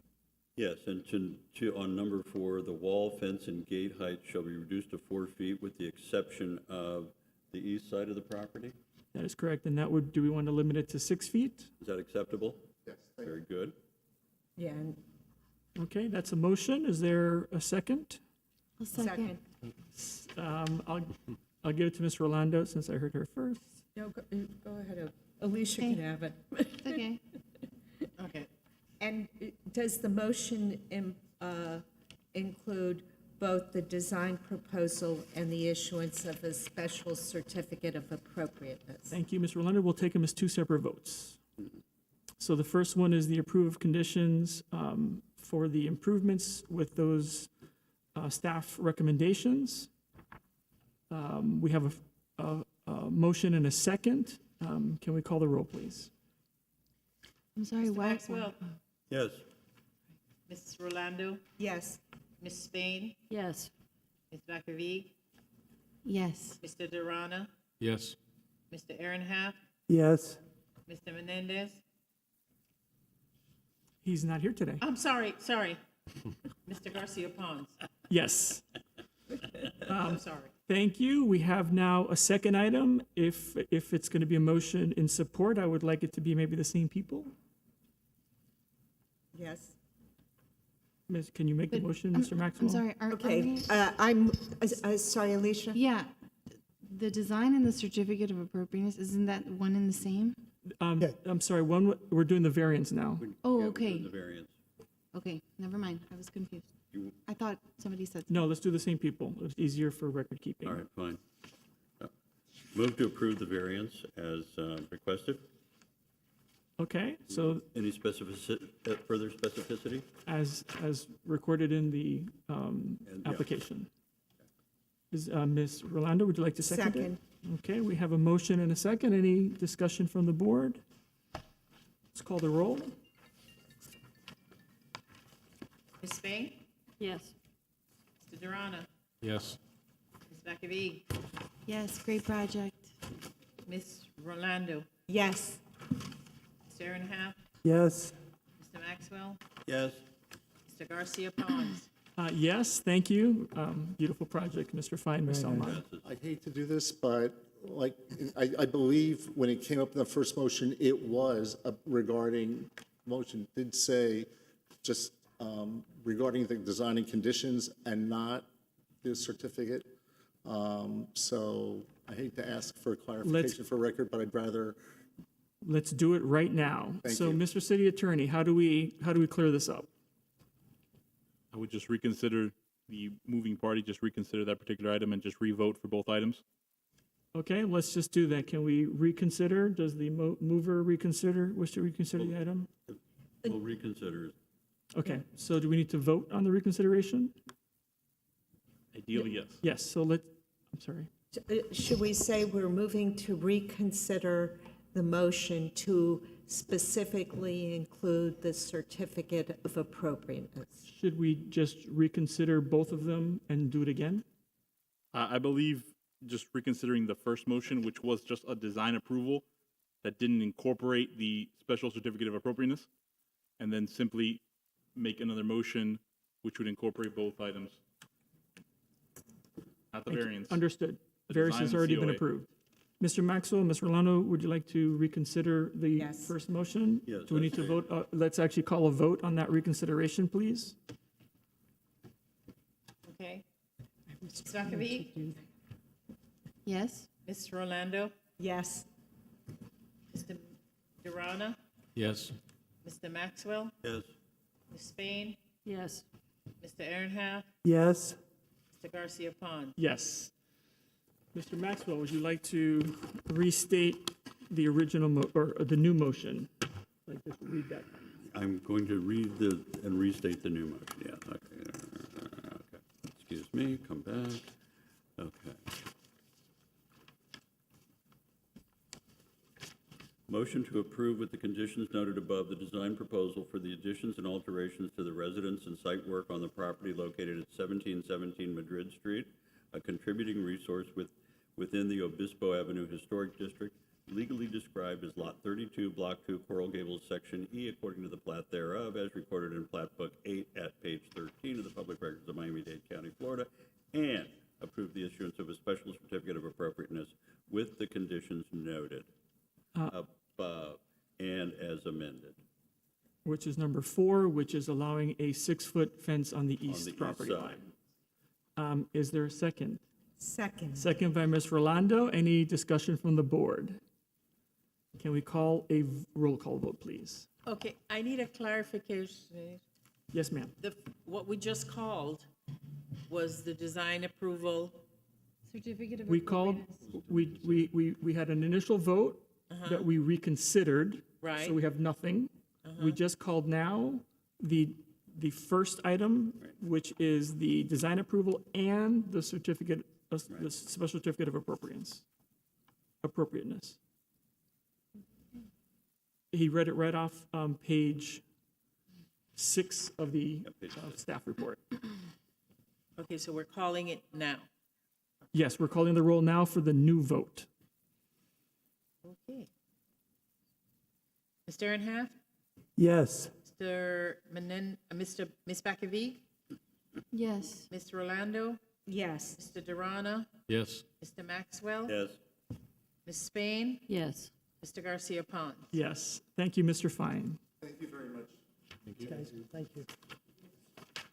All right, next item, case file COA SP 2022-020, an application for the issuance of a special certificate of appropriateness for the property at 2103 Country Club Prado, a local historic landmark legally described as lots 26 and 27, block 23, Coral Gables, section E, according to the plat thereof, as recorded in Plat Book 8 at page 86 of the Public Records of Miami-Dade County, Florida.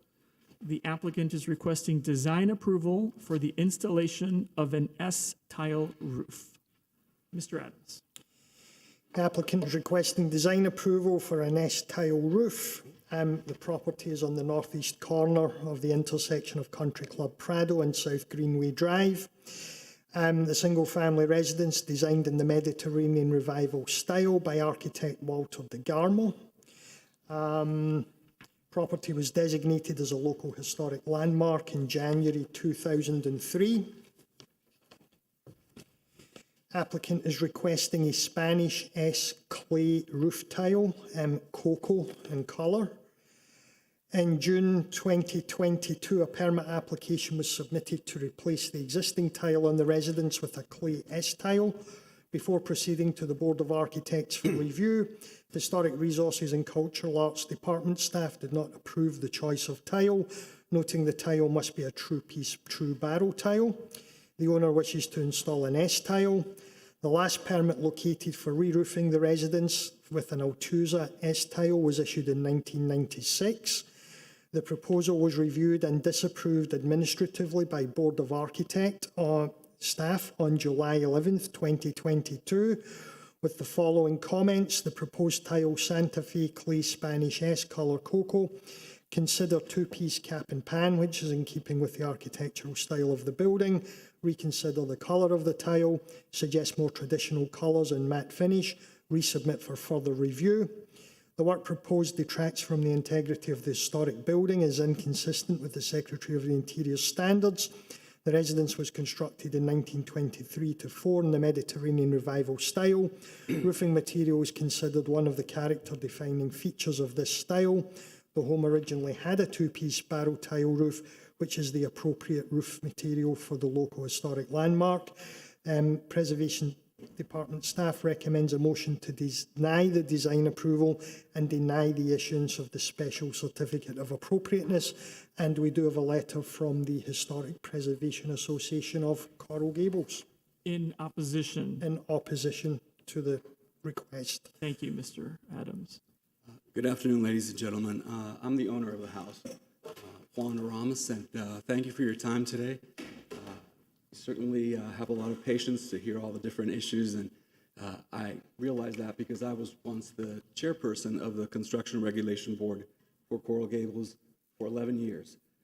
I'm a construction lawyer by trade, and I only represent architects and engineers, which you may understand why I was so interested in purchasing the DeGarmo house that I have seen since I was a little boy living on Ferdinand, as I would go on my bike and running around. The last thing I would ever want to do is change the structural or vernacular or any integrity of this house. I'm glad to say the footprint has never changed. It doesn't look like this anymore, although it's quite beautiful there. I think it looks tremendous. You may be familiar with the house. And when we purchased the property, bank issued the mortgage, the inspections, everything was fine. And I thought I had a barrel tile roof because that's what I would expect in a 1920s Coral Gables home. It turns out that we are here today because it's really the product of our society.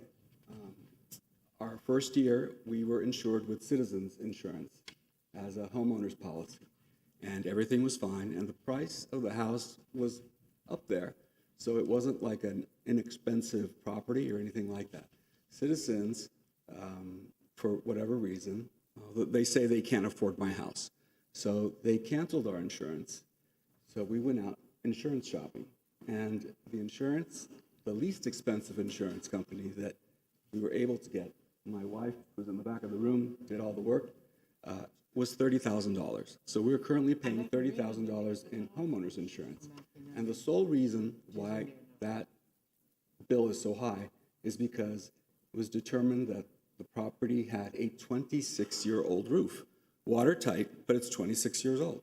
I can understand that it's outlived its usefulness in the industry. And we said immediately, let's go get a new roof. I contacted Mr. Ron Mendez, who's here today, from Top Seal, after researching the best roofers in Coral Gables, calling the city, getting recommendations, well, they're not supposed to give you recommendations. And he came to our home and said, do you have an S tile or do you have a barrel tile? And I said, frankly, I think it's a barrel tile. He checked and he said, no, it's S. Looks the same, but it's an S tile roof. And it's been on our home for 26 years. So when you read the standards and the recommendations by the Board of Architecture, with all due respect, if there's anybody that respects their opinion, it's me. But under your articles, if it causes undue hardship to make a change that, in order to comply with the law, it's improper. And that's our position. My roof is going to cost them, Top Seal can testify to it, $50,000 to replace. If I put barrel tile, it will cost us an additional $50,000. $100,000 for a wonderful home that we feel very fortunate to live in and want to stay is undue hardship under any basis of the law. I would like to do this as best as we can. We comply with everything. We've checked all the permits in the house, air conditionings, windows, everything that's been replaced has been done properly. We'd like to stay that way. But to pay an additional $40,000, $50,000 for a barrel tile, which is really no different when you look at it than the S tile, unless you're looking at tile by tile. I researched, because I'm a bit of a nerd, the S tile, and the S tile roof was first introduced to the United States in 1666 in Jamestown, Virginia. And in addition, I've driven around all of Coral Gables. On Country Club Prado, they're not historic homes like mine, but there are more than 5 homes that have S-tile roof. And if you look at the Merrick house, that's not a barrel tile. And certainly that is a historic home in the city. So while we want to comply, we ask you, it's a result of the economy, these insurance companies that come in and respectfully rape us because, and then take our premiums and drop us because the houses went up in price. Well, that's not my fault, And then I want to comply with the city, and I would love to be able to do everything, but then the economy raises the prices of the roofs. So in essence, I'm pleading. I have a wedding next year. My eldest is getting married. It's not the best time to put in a $100,000 roof. And as silly as it may sound, this is our forever home, and we work every day to keep it in tip-top shape. My roofer is here. He's got the samples. He's got the pictures of the S-tile roof. And I ask for your indulgence in this, which it's been like that for 26 years. It was approved and permitted, by the city. No one knew, and it's still going to be the same. About the color, I'll put whatever color the city wants. If they want a red roof, I'll put red. If they want a blue one, we'll put blue. The cocoa one was to keep it a little bit more modern. But that's, I'll comply with that without a problem. And again, if you look at our house, it's 100 years old. And historically, it's always been permitted. I would never would have bought the home if it didn't have the appropriate permits. That's all I have, unless you have any questions. Thank you, Mr. Ramos. Thank you. Any questions from the board to staff or the homeowner?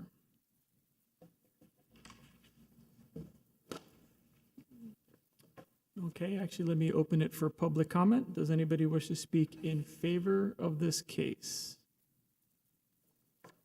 Does anybody wish to speak in opposition to this case? Okay, I'm going to close public comment and bring it back to the board. Chair, there's one thing I should maybe point out before you discuss it. Is this a request for undue economic hardship? Yes, Right. it is. I was looking at the exceptions, and Okay. Yes, that's one of them. That was the first one that came to mind. Mr. Okay, Adams will explain that. That was not actually applied for, and if you do apply for undue economic hardship, there is a list of requirements that must be submitted for consideration. The application be considered by the board 60 days within submittal. The applicant filing the claim shall file a written application on the forms prepared by the department. The application shall include an affidavit validating all submitted information. Independent analysis by a consultant selected by the city may be required to assist in review of the application. All fees associated with the analysis shall be the responsibility of the applicant.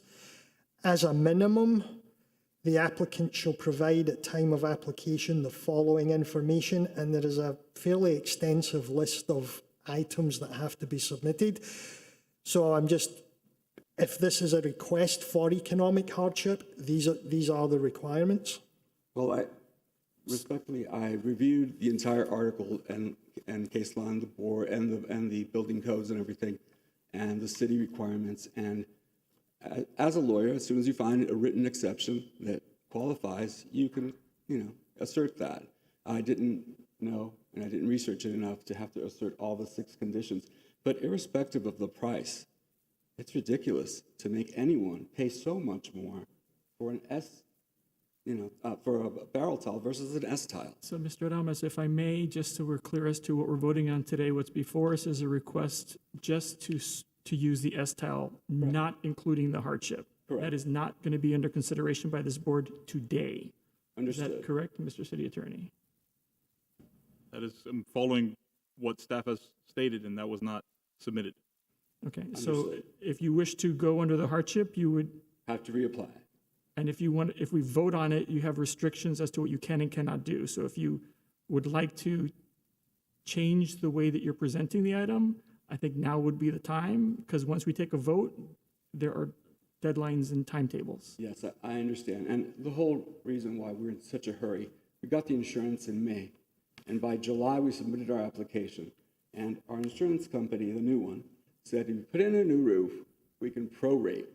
So we'll get a little bit of savings, which in 3 or 4 years will pay for this monster insurance and roof and everything else. Again, it is economic hardship, but at the same time, I'm asking for you to consider just the logical argument as well as the economic For hardship. clarity, today we're not going to consider hardship. We are only going to consider S-tile versus true barrel tile.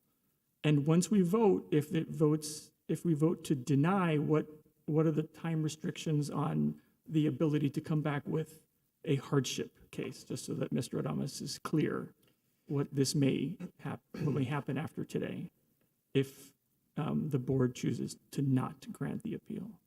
The code only says the application submittal and review requirements. The application shall be considered by the Historic Preservation Board within 60 days of application submittal. So he can come back tomorrow and apply for the hardship if he chooses.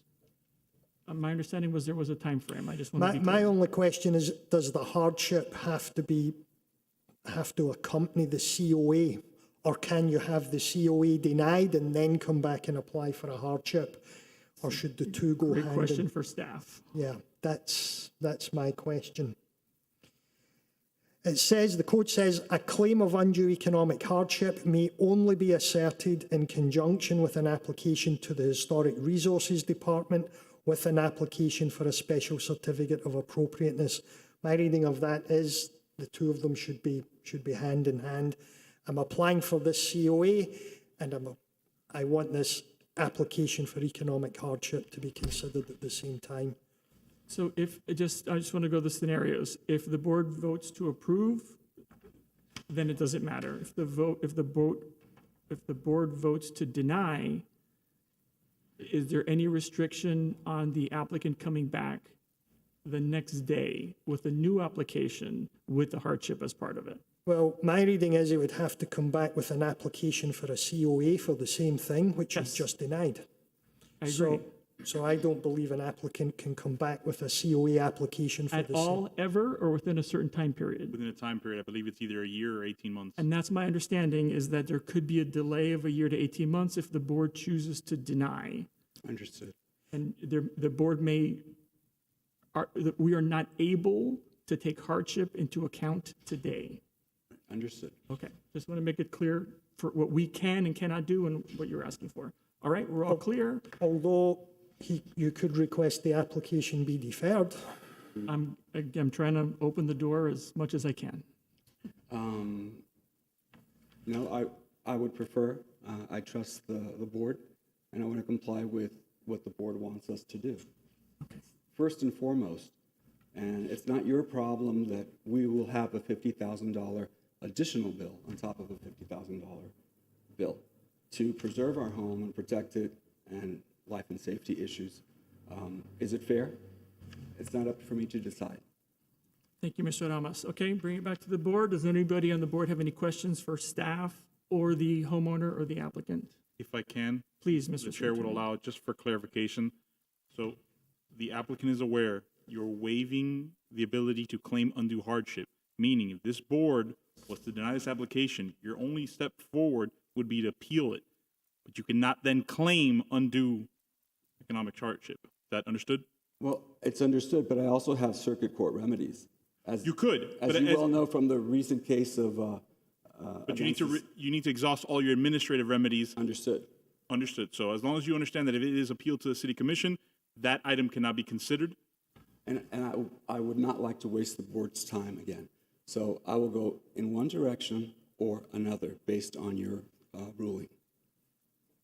Okay, thank you, Mr. City Attorney. All right, back to the board. Discussion, comments, motions. I have a couple of comments. Please, Ms. Bain.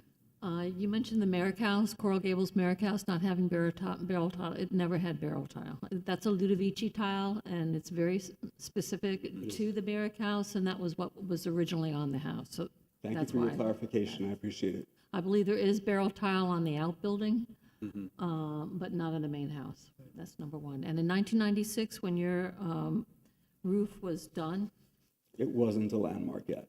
pardon me? The property wasn't a landmark yet. But even if it was, the city at that time did not have aesthetic review of roofs, period. It just went to the building official, and if the installation was appropriate, it was approved. And because of all of the roofs that were inappropriate going on, particularly the Mediterranean homes, that was changed. So now it does require a Board of Architects and this board's approval. That's all I have to say. Thank you, ma'am. Please, we need a new roof. We need to Any lower other the questions from the board to the applicant or staff? Okay, I'm happy to entertain a motion. Any motion will do. I move to deny the approval of installation of the S-tile. Okay, there's a motion by Ms. Rolando to deny the design proposal and the certificate of appropriateness. Yes, both. If possible, I would ask that any motions detail with some level of specificity as to why it's being denied. Okay, so there's, in addition to what Ms. Spain said and the staff report, Ms. Rolando, would you like to Yes. point to? This is a historically significant house by a major Coral Gables architect of the 20s and 30s. We have consistently and repeatedly denied installation of S-tiles on historic homes, and it's inappropriate aesthetically. In fact, even today, when we've approved various design proposals, we've insisted as a condition that the tile be true barrel two-piece tiles, not S-tiles. So practically every meeting, we get this request. And we have been consistent in our denials. And while I'm very respectful of the applicant's financial situation, it's, I think for consistency and for the aesthetics and for historic accuracy, especially given the importance of his home and the homes that come before us.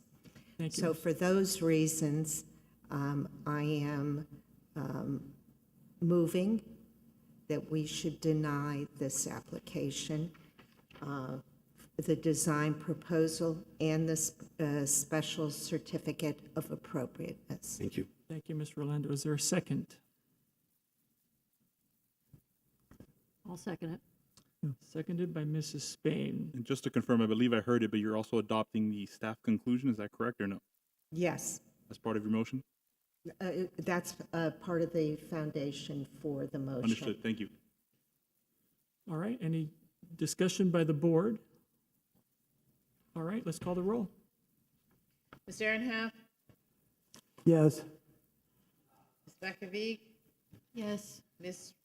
Rolando? Yes, Mr. Durana? Yes. Mr. Maxwell? Yes. Ms. Spain? Yes. Mr. Garcia Pons? Yes. Motion is denied. The motion for denial passes 7-0. Thank you very much. I appreciate all your time and effort and the work that you do. Unfortunately, I'm going to have to pocket the additional $50,000 because I need a new roof. And then I'm going to sue the city of Coral Gables with the biggest smile on my face because this has to change. I don't really give a hoot what you think of as in terms of aesthetic, historical, anything, when you're talking about doubling your money. And I look forward to taking your depositions and researching all of the cases because contrary to what you have said, there have been several exceptions to the S-tile in Coral Gables where it was required on a historical home. So we're going to give it all, it's for free. My office will do it for free. Have a great afternoon. Thank you, Mr. Thank Ramos. Okay, next case. Case file COA SP 2022-022, an application for the issuance of a special certificate of appropriateness for the property at Lejeune Plaza, a contributing resource within the Coral Gables City Hall Historic District and a local historic landmark. The application is requesting design approval for the installation of public art. Mr. Adams. The City Hall Historic District contains the locally and nationally designated Coral Gables City Hall. It also contains Coral Way, a state and locally designated historic roadway, Lejeune Plaza, a local historic landmark, and Merrick Park. Since 2016, the City of Coral Gables has received recognition from Art Basel for an annual temporary exhibition from December through February. Often the temporary artworks have been acquired as permanent acquisitions to the city's public art collection. In anticipation of this year's proposal moving forward to the City Commission on August 24th, the Historical Resources and Cultural Arts Department, through the Cultural Development Board, respectfully requests a motion approving the proposed installation site of this year's artwork. The artist is proposing a site-specific sculpture made for City Hall that physically reflects design elements of the existing bronze plaque for the George Merrick statue. The concept of the artwork contributes to the city's public acknowledgement of its civic purpose. It's a finger labyrinth in the shape of the anatomy of the ear and cast as a bronze plaque, the same size as the one for the statue. People will be encouraged to touch the artwork by tracing their finger through a channel initially created in collaboration with the artist in residence. The application requests design approval for the installation of the public art. The artist is proposing installation of the artwork as two pieces that may be set in place as a temporary exhibition or permanently installed to become part of the city's public art collection. The preferred site for the artwork is in front of City Hall on the designated historic plaza area, close to the pedestrian sidewalk at the intersection of Coral Way, Lejeune Road and Biltmore Way. The proposed public art is compatible with the historic district and the local historic landmark in terms of massing scale, materials and design, does not significantly impact the views to or from City Hall, and it can be easily removed in the future. Recommending a motion to approve the design proposal and approve the issuance of the special certificate of appropriateness. Thank you, Mr. Adams. Is there anybody else from the city to speak on this? No. Thank you, sir. Does anybody have the board have any questions for staff? I do. I know I do. I always do. Yeah, Ms. Spain, please go Sorry. ahead. So has Catherine Cathers looked at this proposal for art? Yep, she's the one who prepared the language. It has been both to the Arts Advisory Panel and the Cultural Development Board. And it's been to them? It has been to both of them. And this is where it gets not complicated, but the Arts Advisory Panel, on the recommendation of commission to review 2 artists, the Arts Advisory Panel recommended this one. The Cultural Development Board recommended neither, but that another sculpture be used for the city's official Art Basel. Ultimately, it will go to City Commission for decision. But if the City Commission choose this, because time is so short, we felt it's prudent to come here and at least hopefully get your approval so that if this moves ahead, this step in the process is being taken But this care of. isn't the Art Basel artist, right? This is not the, I know that the city typically chooses an artist for Art Basel. I missed that when I was reading this. Is this what the city is proposing for the Art Basel artist? For the Art Basel, yes, artist. Okay. The city's Art Basel artist would be this. Yes. Okay, There were 2 artists recommended for review by City Commission. I see. Both submitted proposals. Both proposals went to Arts Advisory Panel, who recommended this piece. Both then went to the Cultural Development Board, who recommended neither. And so this is just, the final decision will be the City Commission. And if they choose this piece in this location, we have hopefully the board's approval. So it may or may not go ahead is exactly what I'm saying. Question for you, there's 2 of them.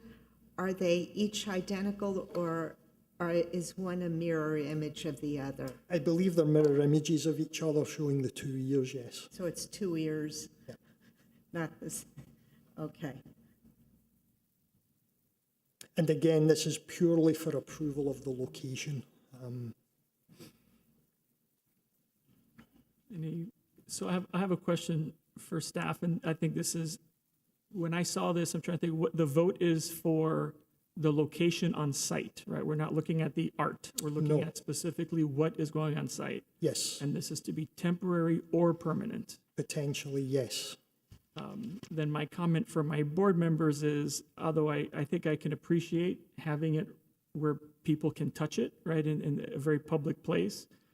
The photograph, when I first looked at it, the photograph on page 2, which shows it in the context of the George Merrick statue and the City Hall, when I see plaques such as these, they typically refer to the statue next to it. So when I look at this, I thought perhaps, Mr. Rolando's question of, are these 2 of the same, or is one of them about the statue and the other one's about this? So I think it's a little bit, I'm not sure it fits specifically exactly within what we have today in the location that it is, specifically as close to it as to the George Merrick statue. I could be wrong, it could be far enough away, and maybe people won't miss it.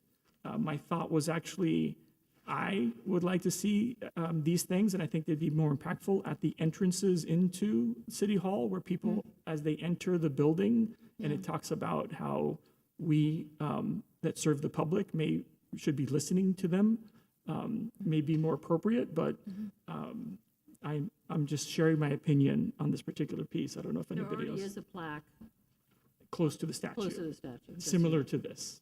Yeah. Yes. Yeah. If I can add, and And I think even looking at this photo and seeing the, what do we call the stones that mark, not the stones, but our signage, our street signage. What do we call that? What What do we call street that? markers? Street markers. It's sort of like over, it's too close to it. And it seems like it's nice to have the street marker and the lawn and then the statue and then City Hall. And I agree, these look like, for me, from far away, I probably would just be like, pass by it and not give it, because it feels like a plaque. So I think that observation, I agree with that. Maybe putting it more in proximity to where people are in and out of the actual building, because not a lot of people hang out here. I mean, yeah, they do, but I would think the impact would be before you enter. So is it possible to recommend another We can location? recommend anything or- we want. Okay. So I just wanted to bring up my thoughts, and again, we can make a softer or more detailed recommendation. We Do can they make need a, to, and do they need to be on these, that is what's being offered Curbs? by the artists. okay, that's what the art, okay. There was mention of potentially moving them further back. My initial concern was how close are they to the roadway? So that was obviously number one. And, there would be the ability to push them back, but again, they're then going to be closer to the statue. And if you move them closer to the entrance, we're now on a national register and locally designated property, so we have to balance that up as well. What I have to say, typically when I see a sculpture, I think of it sitting on the ground or sitting on some kind of a base that's taller.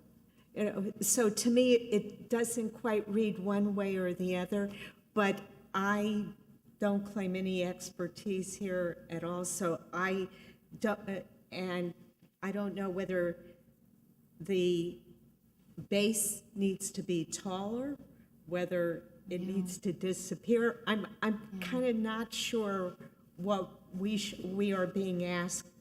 Should we be making a suggestion? Well, It's really for the placement of the art within a historic site and within a historic district. You're really not not the there to discuss the actual artwork itself. That's not our, Yeah. It's the location on the historic property. Yeah. okay. But I'm sure that it looks like it's inviting for even somebody to come and sit on them if you're waiting there on the corner. I don't know, I'm afraid that the people would just sit on them. 'Cause they're at that- Maybe the they're artist at is okay with the that, height. right? Or stop and tie their shoe. Yeah. But I, Mr. may Earnhardt. may I interject? Yeah. I don't think that the artist would necessarily take issue with that. Oh, She has okay, specifically that's cool. scaled That's cool. the bronze. There's a pair. I think it's fanciful and really kind of cool that it's bilateral and you've got your inner ear on the left and on the right. I can see, And they're not intrusive. I Yeah. can't remember now the scale of the length of that sidewalk, okay? But I think that it would do the sculptures more service if they were moved a little bit further along, perhaps halfway between the street corner, the pedestrian ramp that gets you up off of, through the curb, and take it partway up toward the wall and have them on, perhaps even placing them on the grass. And not on the Sidewalk. not to, unless this placement is specifically her choice, okay? But I can see children being fanciful and getting there and playing on them. So that feeds back to the concern about how close they are to the street. I would prefer if the artist would agree with the recommendation to move them farther up on the grass, perhaps on the grass itself or farther along the sidewalk for a safety issue, you know? Ms. Spain? Okay, I somehow think that this board should be looking at whether it adversely affects the historic site, Whether they are. whether it adversely affects City Hall and the historic sites. Exactly, yeah. I think that the location of this artwork, although I guess that's what we're supposed to be looking at, Yes. but somehow I think that should be left up to the Arts Advisory Panel and Yeah. the people that really know about art. I mean, honestly, I'm comfortable that it doesn't adversely affect the historic nature of City Hall, Or Lejeune Plaza or the district. Plaza, or the district, and in that vein, I'd like to make a motion to approve the location that's been presented. A motion by Ms. Spain, is there a second? Second. Any discussion from the board? Yes. My comment would be, is we can approve these things with a recommendation versus a condition. Yeah. So if we can express some of the concerns we have with relationship to the George Merrick statue, that would be great for me. Okay. So I'm sorry, it was Ms. Spain and seconded by Mr. Maxwell? May you call the roll, please? Ms. Bakevi? Yes. Mr. Durano? Yes. Mr. Aaron Howe? Yes, Mr. Maxwell? Yes? Ms. Spain? Yes. Ms. Rolando? Yes. Mr. Garcia Palms? Yes, thank you. Mr. Adams, do we have any board items, city commission items, or city project updates? No. Do we have any items from the secretary? Well, this is really under discussion items, so. Do we have a discussion item? Yes, the board had asked if there was a map available which shows properties where their finished first floor level was potentially below the flood levels. We do have a map. Please ignore the handout you've been given. This is purely for illustration.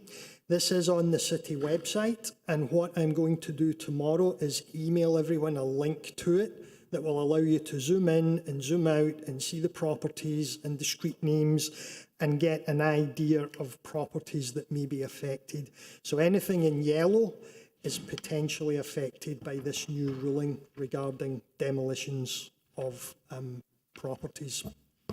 Okay. I know that we spoke at our last meeting. In fact, yourself and the city attorney had a conversation as to what it might mean to us as a city, and I think we landed somewhere near demolition permit versus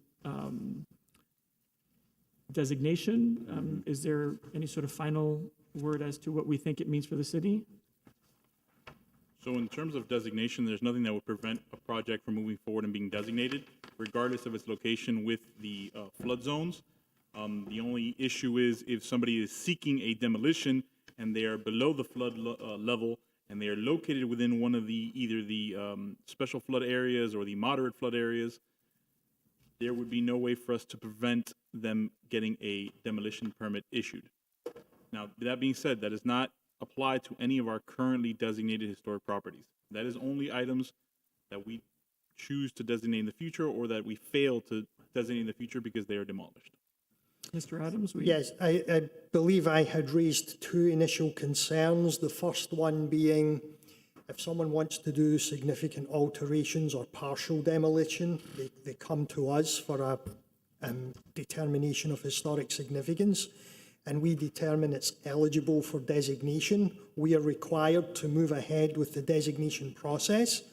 My concern is if we do that, they say, well, I won't do the partial demolition, I'll just demolish the whole thing and build something new. So that's one of my concerns, because we are required, once we issue that letter, we have to move ahead. I would hate for people to use that to come back and say, well, I was only going to take the back half down, now I'm just going to take the whole thing down. My other concern was, would we have the review capabilities for new construction in historic districts? And I believe the city attorney issued a ruling on that, or an opinion. And because it basically states that the property must be reviewed similar to adjacent properties, I believe the wording Any was. other similarly situated parcel? in the area. Because the similarly situated parcels are within the historic district, then you would be reviewing the new construction. So that was sort of one fear sort of alleviated, but there's still that other concern as to how we deal with it. But what I'll do is I will send you all a link. You know, you can zoom in, you can zoom out, you can see the various properties. And again, there are some there that potentially could cause concern. But, you know, it seems to be mainly further south. So I will send that link to you. And if you want it on the agenda for the next meeting to discuss it again, once you've had a chance to look at it, then we can certainly do that. Sure.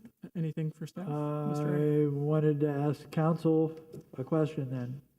If you have an area that's a flood zone, Special flood zone. special flood zone, you have one or a host of historic homes that are sitting in the flood zone.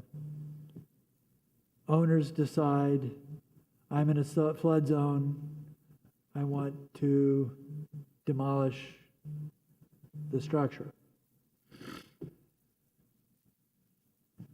Does that, if that is granted by commission or whoever it is, or if this board made a vote that allowed a house to go down, does that property owner then, in the flood zone that was presenting a risk to his or her historic home, have the right to then go ahead and build a new modern structure? Or is that flood zone deemed, like it is in many other areas in the country, one where then the structure goes down, it remains vacant, and eventually you have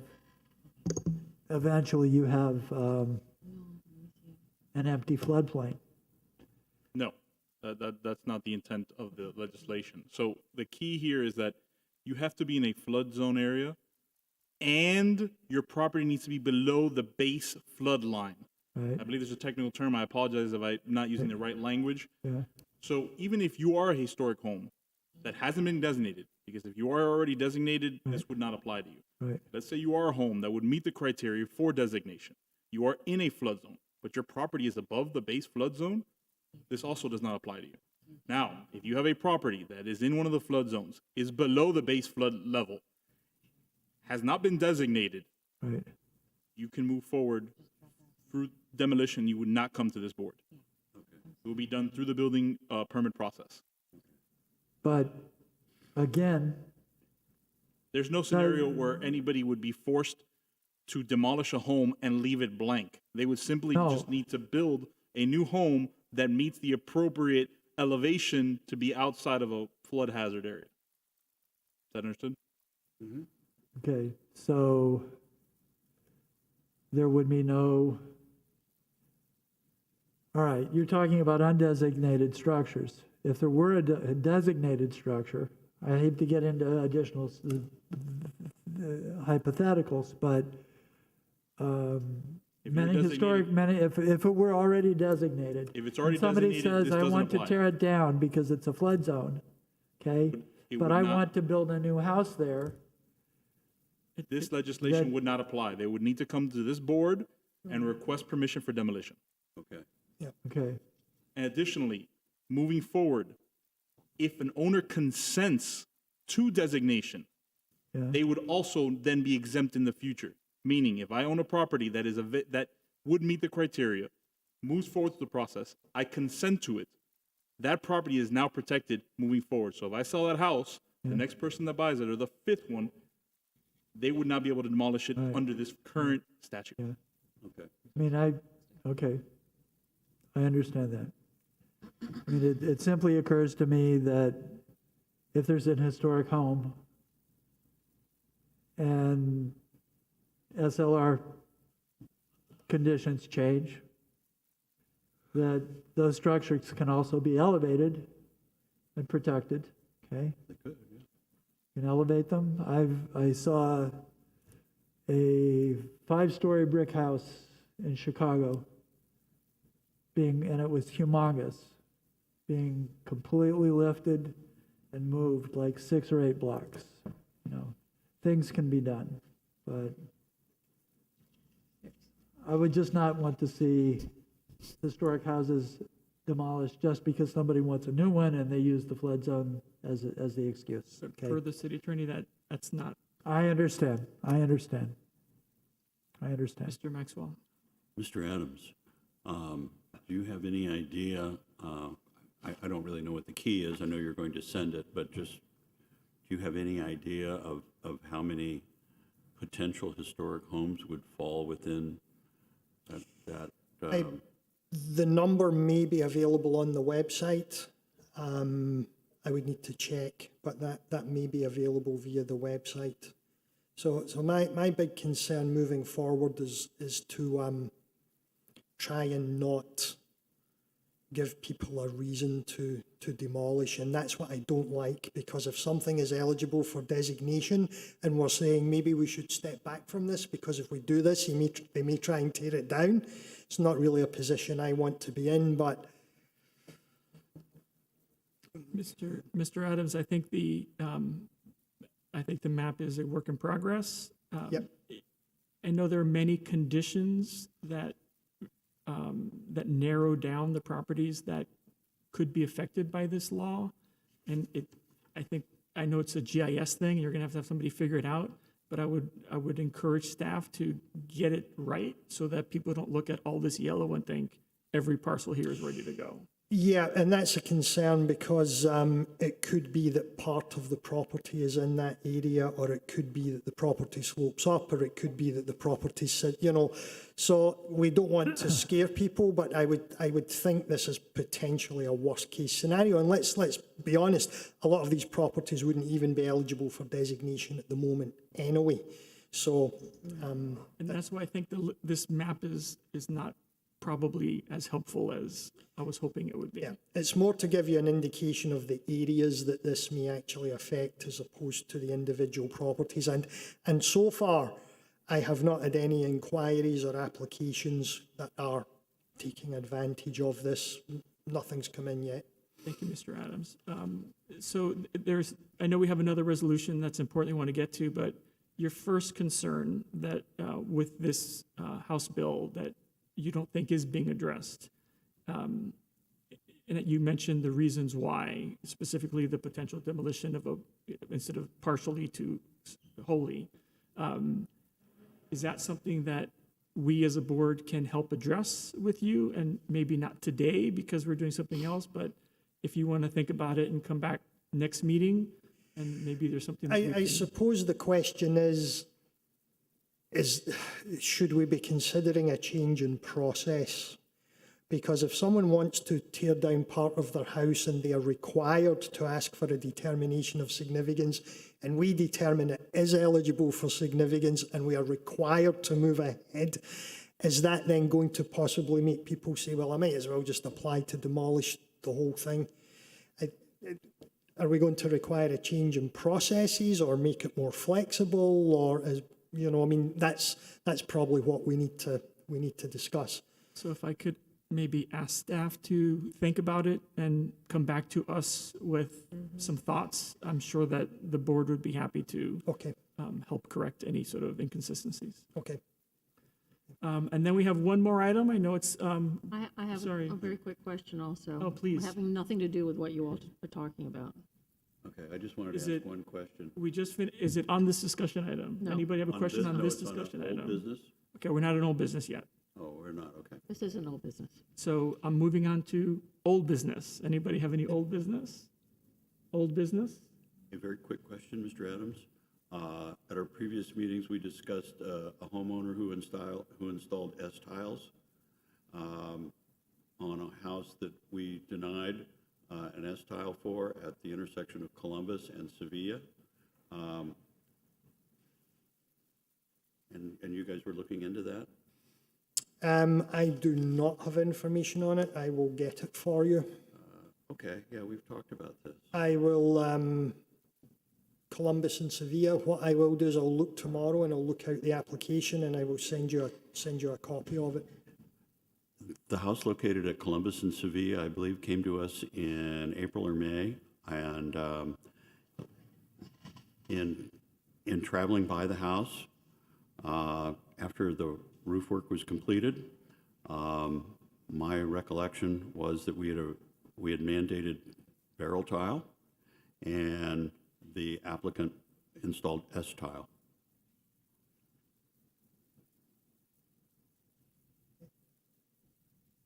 So I just wanted to follow up and find out, if a permit was issued for that, and what the reason was that if that was the case, what the reason was for that issuance. Okay, I'll look into it tomorrow. Thank you very much. Mr. Adams, can you perhaps put it as a discussion item for the next meeting, status of? Yep. Thank you, sir. Any other old business? Okay. Other than us?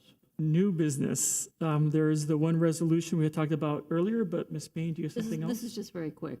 I received, the mayor sends out those newsletters, and I sent you an email concerning the very first item on his most recent newsletter that praised city staff for pressure cleaning City Hall. Were you involved in that at all? Because they really should not have pressure cleaned this building. No. And it may just be that they cleaned it because, it's Coral Rock, and pressure cleaning is not appropriate, but we put together a protocol, and I relied heavily on Elizabeth Ewan then, but she put together a whole, and Hermes referred to it. I was going to ask him then, but I didn't want to get into it. But if you could just check to make sure that that's what they're using when they clean these Coral Rock buildings, because it makes a huge difference. And Sure. I'm fairly certain, since he knew about it, that's what happened, so I was better off, but I would like to think they're not pressure cleaning. I will look into that. Thank you. Okay. I had emailed, I wasn't planning on bringing it up. Thank you, Ms. Payne. Any other new business? We do have the resolution regarding the Historic Preservation Fund. Again, I know it's late, but it is important. Is there any thoughts on that resolution? Or anything that we can do to clarify our recommendations to the city on behalf of that resolution? Well, don't we first have to formulate and adopt a resolution recommending something specific to the city? That's what we're going to do right now. So Okay. if we want to do that, what would it be? I'll just float something out for further discussion and consideration. It seems to me if we're using entitlements or rights associated with a city-owned asset, and we're selling those rights, if we should ask that the city have a policy similar to what we require for regular property owners, that they use proceeds to enhance the historic structure. So while I don't love it, I don't object to having a pool for city-owned historic properties and using those monies for it. I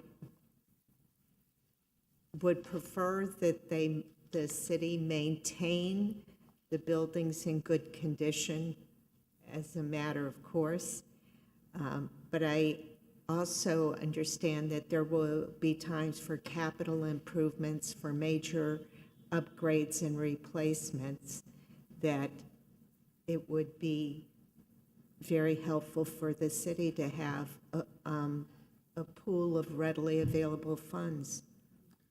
I have some words that I can maybe put that into a sentence. Would you like me to try?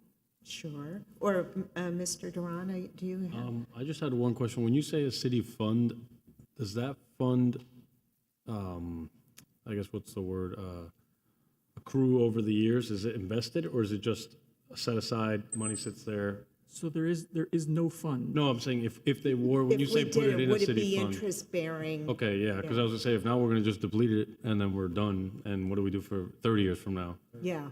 So, okay, if I would like to do something like that where at least accrues, maybe we do it with the maintenance plan, like certain items are more priority, certain aren't, but ideally we let that money grow so that we have a nice fund for, historic properties going forward.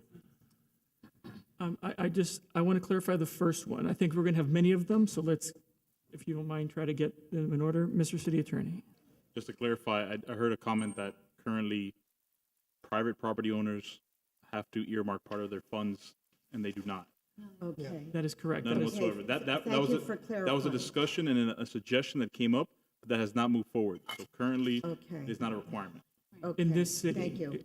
In this city, Yeah. in other locations it is. I'm going to try a sentence just for that one item. Okay. Funds attained via the transfer of development rights from city-owned historical resources must be spent on the maintenance of city-owned historical resources per an approved Historic Preservation Board maintenance plan. Mr. Well- Maxwell. No, I understand where you're saying, Mr. Chair. Going back to the previous discussion, we discussed sort of the exclusivity of the uses of those proceeds, and that 1A, that we would recommend that the proceeds from all TDRs, from TDR sales of city-owned TDRs be fully set aside in a designated fund for the exclusive use of the historic property from which the proceeds were derived, as number one, and number two, that such funds be used to supplement but not replace ongoing maintenance and preservation of those properties. In other words, they're an enhancement. And three, that the sale of any TDR from historic property owned by the city be placed in this exclusive fund. That is one thing. I don't agree with that, but Okay. Ms. Doesn't matter. Rolando, Discussion. I don't want those funds to be used for routine maintenance. Right. Because I think that's a pre-existing city obligation. But again, it's a group recommendation, so I'm open. But I think of them, the funds being used for major capital projects, for upgrades. And I don't have a problem pooling those, using the proceeds of the sale of TDRs for other historic properties owned by the city. and I think I was going for that first, right? That was the first one. That's what I thought I read, which was historic TDRs attained from city-owned property, historic properties must be spent on city-owned properties, period. That's A. Second is what's the next level of it? And Mr. Maxwell is saying the funds attained from a specific project must be spent on that specific project. And that's the complete opposite of the pool. So I think Mr. Ehrenhaft said previously that the money attained from a specific project must be expended on that project first. Yes. And then any sort of other monies could be spent on other projects. And I think that can be attained through the approved maintenance plan that has a scope of work and a dollar amount to it. So as an example, today we had the project we looked at today was about $1 million in improvements. If the TDRs would generate $2 million, that means that $1 million will go to this project and potentially $1 million will go to another city historic project. That is what I think I heard from the board. That is one solution. That's not my solution. I'm Are just you saying repeating it. anywhere in the city? No, only to the eligible sites. Right. City Oh, I see. owned, Eligible. city-owned But then eligible. with the receiving sites. Receiving Eligible sites. receiving sites. So again, this is the kind of stuff, these are the words that we need to figure out so that we're clear as we direct it. But I just want to maybe talk it through so we get a sense of what we're talking about, and then we'll wordsmith it. Mr. City Attorney. Just to confirm, receiving sites or sending sites? Sending sites is the TDRs. We're talking about the receiving sites to take the money, to accept the cash. He's saying that the historic properties that it's going to be spent on need to be an approved receiving sites. The historic is sending. Did I get it wrong? Mr. Warren, did No, I get it wrong? receiving sites can Well, be contemporary. It's both. Can we say, I think we kind of mean both, right? It's from the sending side or. Well, receiving sites are really the sites that get the square footage as opposed to the money. I'm wrong. Mr. City Attorney is correct. It is sending sites. Yes, sending sites. Honestly, I don't see why you couldn't, if there is an abundance of money Yeah. from TDRs within the central business district, which are sending sites, I don't really have a problem if there's more money left over, using it on City Hall, which is not. Or the Venetian pool, or. It's not in the area of the central business district, but it's a city-owned historic property that may need to be. And that would be, if we use the word sending site, it would then be eligible on city-owned historic properties, regardless of where they sit. No, not as sending sites. The sending sites have to be within certain areas in the central business district and city-owned. But the city-owned historic properties that are not in that area, I think, should be able to benefit from those. So I believe there are only three properties eligible to send at the moment. Got it. So I think that's what I tried to say in the first version of it, which was city-owned historic resources to city-owned historic resources. I did not put a location. That's right. Okay. Yeah, that makes sense. All I right, think there we that go. makes a That's lot of better. sense. That's And then there was the potential priority of spending. right. So I don't know if we want to talk about the priority of spending. Do you want to allocate what we call the first flush of dollars on the specific building and then let the rest go, or drop it in a pool? And I don't think we reached consensus on that. Okay. Mr. Erdenhaft. I think all of that discussion is helpful. If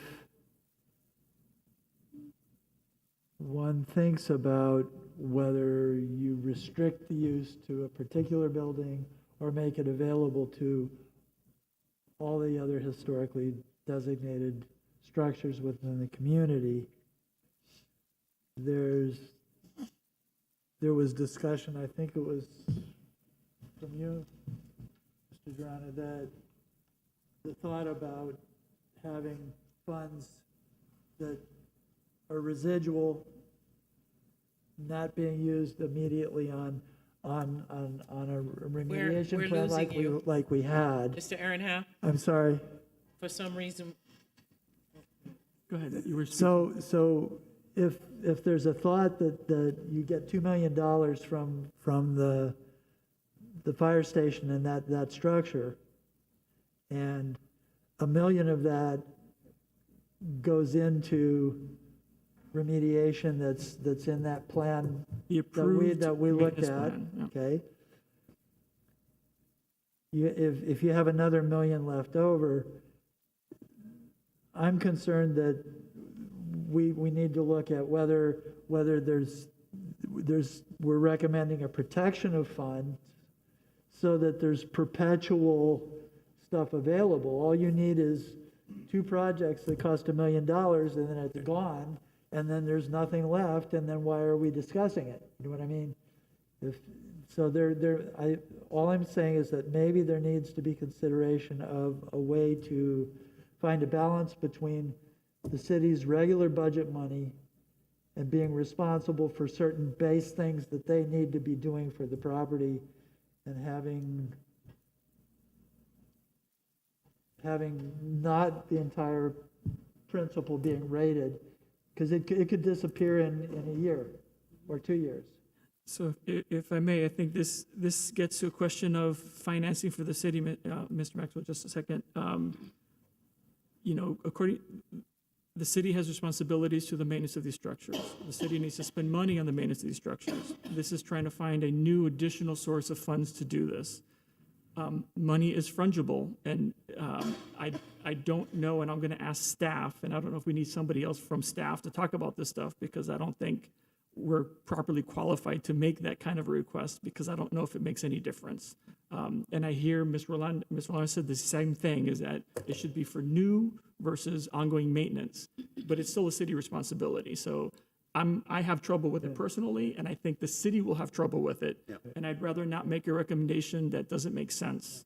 So I'd like to make sure that we're clear as to what it is, Mr. Maxwell, unless Mr. Adams has. Well, I mean, the previous applications we've had, some of the work that's been included in the maintenance plan has been ongoing maintenance. So is it right to hold the city to a different standard to what we hold other people to? And it still comes back to the same thing. Over the next 10 or 20 or 50 years, this is your repair costs, which can change. At the moment, these are your TDRs. They're not going to change unless there's a change in the zoning code. So you have a finite amount. The question really is, do you sell them now? Do you sell them in 5 years? Do you sell part of them now? Do you sell them all now? But there's a finite amount there. I would suggest the best time to sell them is when demand is up there, so that you're getting the maximum amount for them, rather than selling them when the demand is low. But I don't know what they're going for at the moment. Mr. Maxwell. I think it's very important to understand that this is capital. Okay, it's a one-time capital. You sell it, we've only got the money once. And so while maintenance is an ongoing thing, this is an opportunity to increase the ability of the city to take advantage of other things in the future, in addition to continuing to preserve that property. I think it's important that what has been said, that Peggy said that funds be used on those properties first. But the fact is that maybe we're just premature in some of the things, but the idea is to create a trust fund for the sole purpose and use, of city-owned historic properties, period. That's what the money's for. So that's the number one thing I think we need to address. The rest kind of comes in there, a little bit later, and we can obviously tune it. But, that we would take each sending site's TDR sales to be used and reserved principally for that building, okay, which was really the intent. Okay, first, before use on any other historic property, and that funds could also be used to purchase other historic properties if there was some kind of thing. But the crux of the matter is the trust fund, okay? Now, Gustavo is going to tell us a whole bunch of different stuff about what we can and can't do now.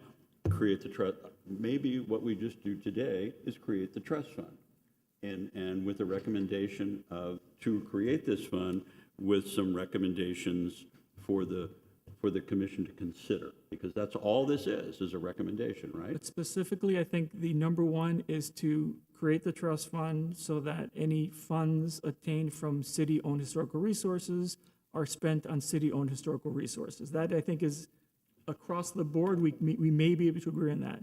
Right. Once we start throwing caveats, I'm thrilled to do all of them. Right. We need further discussion. So it would to create the trust fund would be for the sole purpose and use for city-owned historic properties. The funds created, right. Ms. Rolando. I don't have a problem with that concept. What I do have a problem with is not specifying that those trust funds should be used for capital improvements, upgrades, or acquisition of additional resources. All I can think of is the lottery, where where we've used money that was supposed to enhance public education and instead used it to substitute. So, and the point you've made about this is a one-time, each time we sell TDRs, it's not like they come up for resale every 10 years. It's one and done. Yeah.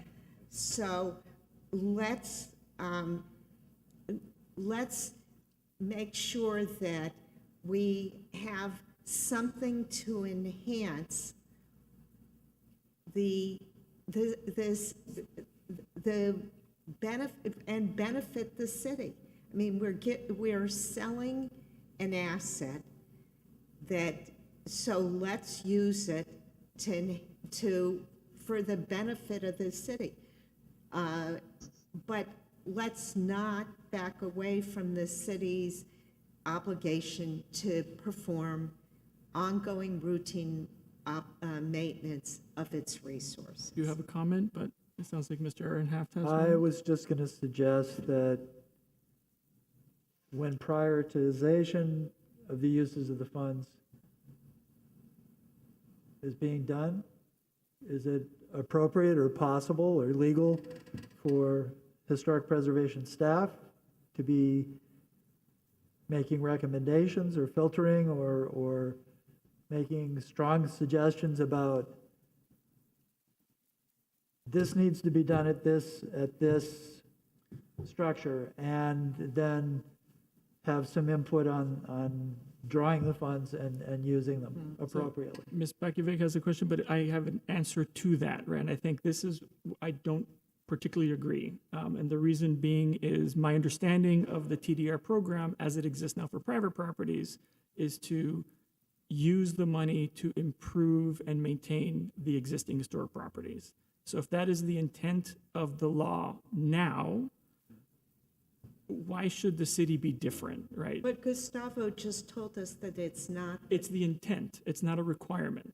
So what we're doing is we're going, I believe, by saying we're not going to spend TDR money on the maintenance of historic properties. We're not going to use it to create a fund to do something else.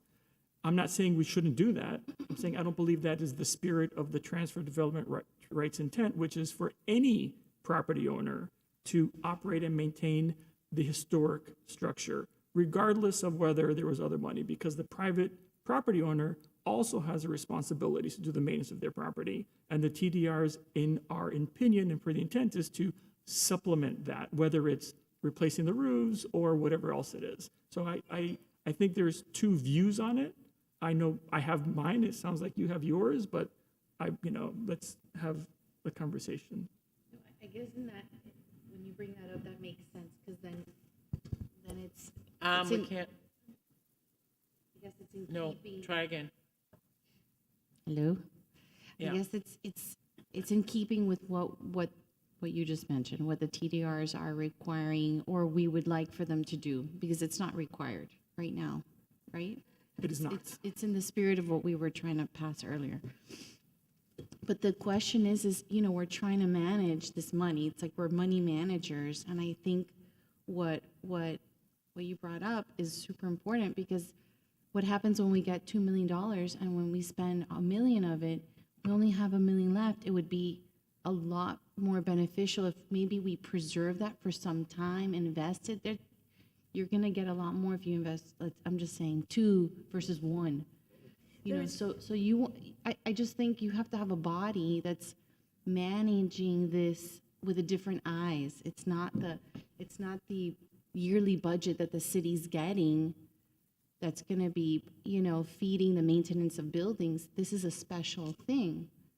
It's a totally special, this fund. So who does that? I mean, if we don't, it should come to us, I think, at a certain juncture, so that we approve a plan or we approve spending the fund.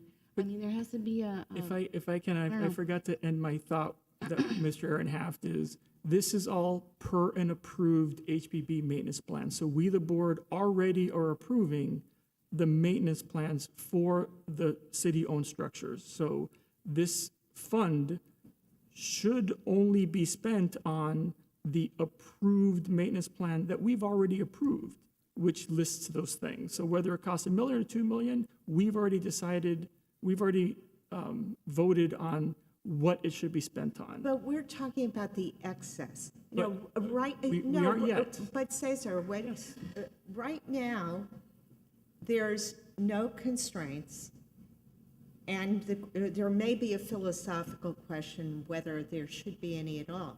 But let's say the proceeds of sale of the TDRs is 2 million for this hypothetical. $1 million goes towards the restoration project, and $1 million goes towards buying new trucks. Well, No, and that's, I think that was very, I hope that was clear. So the intent is, the number one thing that I heard from all of us today is that the funds attained via the TDR from city-owned historical resources must be spent on the maintenance of city-owned historical resources per an approved HPB maintenance plan. And if I can just interject here, the way it works at the moment, a property owner could provide a maintenance plan with $40,000 worth of required maintenance. They could sell $100,000 of TDRs, spend the $40,000 on the approved plan, and put the other $60,000 in their pocket and walk off. What this is doing is it's creating a way to ensure that the money is at least spent on a historic property, which to my mind is a big step forward from what we currently have. Yes, yes, I totally agree. I mean, the resolution that you just said. Yeah, that's really what we've been That's all it talking needs to be, about. that one sentence. I mean, that's really what we've been Proceeds talking from about, that the TDRs trust on fund. Ms. Spain, please. Proceeds of, that come from TDR sale on historic buildings can only be spent. Must be spent on historic buildings. Per our approved maintenance plan, which means we've already opined. yeah, but what if the city has the opportunity, say, to buy a Think Studio? That would not be part of this motion. Okay, but could the city legitimately use the excess proceeds for that? Not as part of this motion. But don't we want this motion to be more general? And Well, no, talk about the that's what I'm fund? saying. I'm just trying to clarify what this motion says. Repeat the motion then, because I think there's, So, this is the basic motion, right? Now, we could do add-ons. Funds attained via the transfer of development rights, sale of. And you would use proceeds, not sale. We'll clarify, I'm sorry, I'm not going to wordsmith it. I want to get the intent right. Of transfer of development rights from city-owned historical resources must be spent on the maintenance of city-owned historical resources per an approved HPB maintenance plan. That's So fine. that is just But the that's beginning general. of it. That's just Now, if we want to add to it, go nuts. I don't, maybe I didn't hear it, but Yes, sir. shouldn't we just say those transfer development funds should be put into the trust? I think, just to make sure it's clear that it's a trust, not just in the city's bank account, like, Right, so yes, maybe just start at the beginning, like with the, absolutely right. So again, this fund doesn't exist. yeah, correct. So correct. this is a Into resolution in giving Create. recommendations. I don't know if we need to create it, but we can create it. I mean, we can create. But at least Or establish. recommend to the city commission who's establishing this thing how to do it. Not, they're going to do it, but we can also say create. So one is create a historic Create a trust preservation fund, trust fund right, for the sole purpose. for the reason that I stated earlier, A, Mm-hmm. and now is there a B? I think Peggy wanted to say not to include general maintenance, like not to, Right. yeah, painting of a wall inside the, Yeah. inside the building or whatever. or routine, ordinary, routine, yeah, routine, customary. something like that. Which again, I believe is inappropriate, but that's one vote. So we, if we want to talk about it Okay, more. but we hear you're opposed to that, but there may be to make sure everyone- difference of opinions. Why opposed to it? What is the reason? Just so I know. I'm just, So like, as, I'm not, you know, again, if we make this, we're making a resolution, right? So we're speaking as a body as to how we think this should move forward. And again, votes count. So whatever it is, I don't want to vote against something that I really believe is a good idea. But my argument, just, we can all have one, is currently TDRs are, in order to help a historic preservation, a property that's been historically designated to collect funds to maintain itself. I don't think it's required. It's not the intent. I said intent. Oh, the intent. Right, the okay. intent is for The that, written right? intent. Historically, transfer development rights, the Gotcha. intent is for that. Okay. We allow private property owners to do that or currently pocket the money, right? So what this is doing is being much more specific as to you can't just pocket the money, you have to spend it on the maintenance of the property, which is a big deal. That's A. Now, money is money. The city has the responsibility. They're not shirking their responsibility. Now, we, as a Historic Preservation Board, I believe, that it is our intention to help preserve historic properties. And this is money that doesn't exist today. Right. They don't have this money. This is not real money. It's going to be real money. So we are, in essence, adding blank millions of dollars to the trust fund for the sole purposes of maintaining historic properties. My opinion. Now, if we want to then say we don't want it to do that, let's have that debate. But the concern is, well, let's table that for, should these funds be able to be used for acquisition of historic properties? I think they should, because that's that's a form of investment, and maybe later down the line, you get your money back and then some. So it's a way of ensuring that that money is gonna live on a bit. And it's expanding the pool of the city's historic resources. So that would be a Allowable. authorized, approved use of the proceeds of the sale of TDRs. So I think what we're really talking about, we agree on acquisition. We agree on. No, we don't agree on acquisition. I'm just saying that out loud. Okay. You agree on acquisition. There's, who agrees on acquisition? We're not doing a poll. Pardon? We're not doing a straw poll. We need to make a motion. Okay. So, you're disagreeing about two things. You want it to be used for routine, any type of maintenance, whether,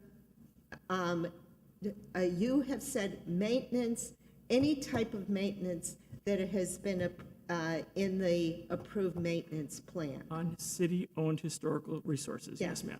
So there's other types of maintenance. You know, if you go through the list here on this particular one, but if the maintenance plan is expansive enough, it could be sweeping the property once a day. You know, it's basically. It is for us to approve. Yeah. Well, It's our plan. I think we cover ourselves with, it has to be a maintenance plan that we approve. Right? Okay. Is that correct? That, again, is what the intent of what I was trying to say. Yeah. I think Mr. that Maxwell. we won't allow, yeah, exactly. Into the mic. The idea of the proceeds is that it be used for the historic preservation of the building. Now, if we look at the maintenance plan that's been presented, a lot of the work is not related to that, okay? And I believe that if we would specify that it should be for the maintenance and preservation of historic, and Mr. Adams, you're going to have to help me here, you know, of the historic elements of the building, not for routine maintenance, I think that would be very, very acceptable. And it would clarify my interpretation of what a lot of people are saying. If we want to address, you know, the other part that we're saying is that, okay, we could add an or to that, okay? And you could say and or, you know, and then go down and list other things. But the idea of the fund is that it be spent on this and not on a new floor for the museum, okay? But that it be, you know, like the historic elements of the historic building, not the AC system, you know? I have You know- you know- I have you know where I'm comments, but I going. would love Yeah. for anybody else Okay. to. Anyway, To trying to clarify. No, I just want to, like, there was more information. Is there any thoughts or comments on what Mr. Maxwell just said? Because if not, I have one, so. Okay. No, I think Mr. perhaps Knapp. that his observations are correct. There is historic infrastructure, if we're talking about the firehouse and the museum space, that entire massive structure. There are parts of it that are integral to it and give it its historic nature. I would not want one dime spent on kitchens or toilets or cleaning or normal kinds of things. I mean, maybe, even, I guess you have to fix a roof, right? Because because otherwise everything goes down. But, okay, they're talking about for exterior plaza. I think we might find that none of that exterior plaza has any historic material on it. I bet most of those pavers are all modern pavers, okay? So I'm thinking that we need to, it's very difficult, or maybe it just has to be a filter through staff, but I would like to see the funds used on the historic infrastructure or protecting the historic infrastructure, because you can't let the roof go. If you're caulking windows, I think that's normal maintenance. So when you start parsing all these things, it becomes very difficult. I'm not trying to confuse. I'm just trying to say that there might need to be a way to filter and fine tune what's appropriate use and what isn't. That's all. Ms. Bakievich, before Mr. Lando, did you have something? It sounded like you No, had something. I agree. Yes, this is defining further what is eligible as historically preserving a building. I think you're right, like a kitchen or an interior component isn't really what we're doing here. So that makes sense. Mr. Lando. I think maybe we need to pull back here and look at, we're making a recommendation to this city. Yes. And I think we want to focus on the historic resources, but we also want to give this, if we want the city to accept the recommendation, we need to give them some flexibility. Right. And so I don't think we want to get too into the weeds. Otherwise, they're not going to pay any attention. They may not anyway. And that's why I think we have to focus on maintenance, the approved maintenance plan, the capital improvements, and I think acquisitions because of historic properties. Because there will be times, such as with the Fink Studio, when we had an important city resource that could have been lost, but for the willingness of the city to take the leap and spend the money. And it's much easier if you do have funds available and to do that. So I think best case, we should give the city some flexibility, but stress the importance of using the funds for preservation, maintenance, and acquisition of historic resources. I would be very careful about acquisition.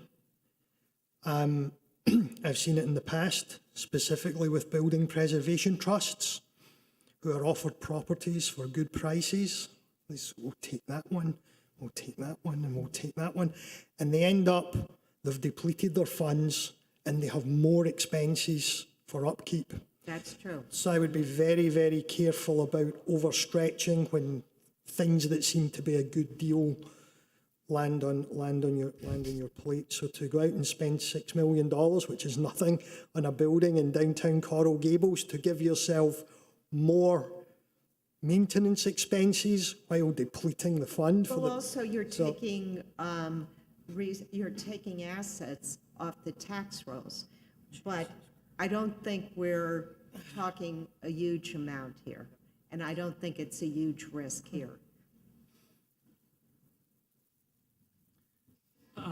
One more comment, and then I'll open it for a motion, is we talked about maintenance plans, and I tried to make it clear today, right? We, the board, vote for the maintenance plan. So if we didn't like what was in the maintenance plan, we should have stricken it. If we think it should be specific for items, we need to take the other items out. The responsibility is on us, nobody else. So we should not say, oh, it should be on this and not that in the future. No, it's here. We saw it today. It's on a piece of paper, and we approved it. So I think we need to be very cognizant of our responsibilities, inclusive of that, every day, and not think about, oh, we should parse it out. In the future, we have to parse it out every day. With that, I think we have the creation of the trust fund and then some sort of direction or recommendation to the city commission. Does anybody wish to make a motion? Can I maybe just throw something else out there? At the moment, you only review maintenance plans for the sending sites.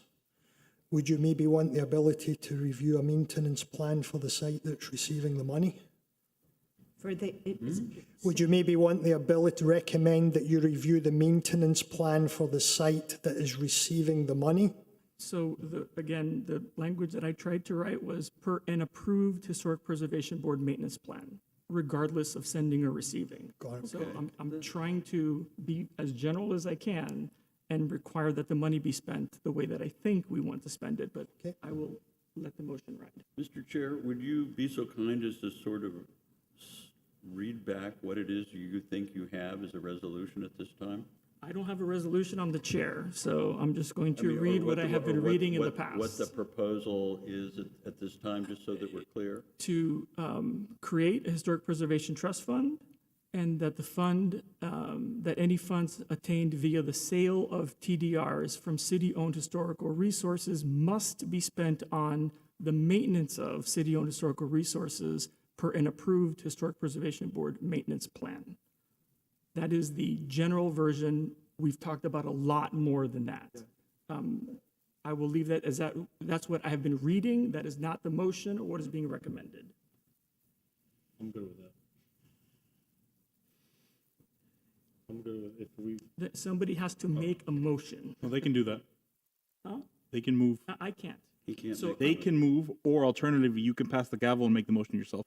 But I believe they already moved your statement. No, he hasn't. He said Oh. I'm trying to get a motion. Got it. Would anybody like to make any motion of any kind? Yes, I'd like to pick that up and move that motion that, that it would be the recommendation of this board to the city commission to create a trust fund from the proceeds, sale proceeds of transferable development rights from city-owned properties, historic properties, okay, for the purpose of maintenance and preservation plan,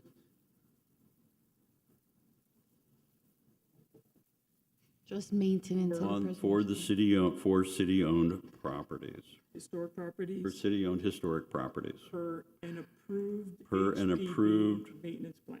maintenance, preservation and maintenance plan. Is that clear? per an approved HB Historic Preservation Board Board maintenance plan. maintenance plan, yeah. Is there a second? I'll second it. Anybody have any discussion on the motion of any kind? Any friendly amendments? I would add for the acquisition of property, Does the mover? historic property, if the movement is so inclined to accept it. I'm not going to accept it at this time. I would later. Let's get this passed. Okay. And let's move, then we can look at it later. Would that be okay to you? Sure. Okay. Mr. Ernhaft. Can a clause be added to that sentence? What would you like Can a that to clause say? be added to that sentence which would specify who creates the plan? Is it, does staff brings The code specifically says an architect or an engineer, state registered architect or engineer. but the architecture engineer is going to be informed that there's a need. Would it be staff who is going to say, we have oversight in this context of the historic building, and we see that this, and this are needed, and we make a recommendation to the architects or the engineers? I mean, I think you're. How's the plan get created? That's what I'm asking in a nutshell. So, Okay.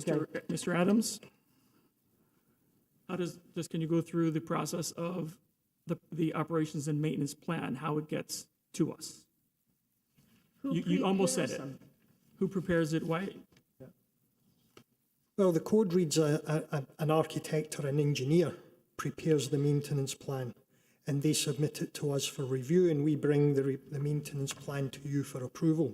The board, for review and approval. I didn't So, see a signature He's on an this. engineer. Yeah, that's why I couldn't do it. That's why I couldn't do the maintenance plan. Cara couldn't do it. Prepared this one? The got it. Hermes Diaz, the director of public works, who was here, who is an engineer. Okay. Okay. The Does the mover accept? the mover friendly does not amendment? accept. And I agree, I withdraw. All right. You're not wrong. It's The just friendly the amendment timing. is I withdrawn. understand, it's the wrong time. Right. Any other questions, comments from the board? Friendly amendments to Mr. Maxwell? Can we take a vote? We We can need take a a vote. No, we have a Oh, do we second. have a second? Yeah, we have a second. Okay, yes.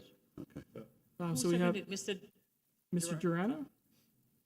So we have a motion by Mr. Maxwell and a second by Mr. Durana. Can you call the vote, please? Mr. Maxwell, Yes. Mr. Orlando, Yes. Ms. Spain, Yes. Ms. Bakavy, Yes. Mr. Durana, Yes. Mr. Aaron Half, Yes, Mr. Garcia Pons. Yes, thank you very much. Motion passes unanimously. Mr. Adams, is it clear what the motion is? Do you feel Yes. comfortable? Okay, great. Absolutely. Now, for our board members, that's a recommendation to the city commission. If we choose to revisit this thing and have more conversations, we can absolutely do that when Mr. Menendez is chair. Is there a motion to adjourn? Mrs. Spain made the Motion to motion. adjourn, Ms. Spain, second. Ms. Rolando, all in favor? Aye. Any opposed? Thank you very much. Motion Thank you. You know, I don't see that.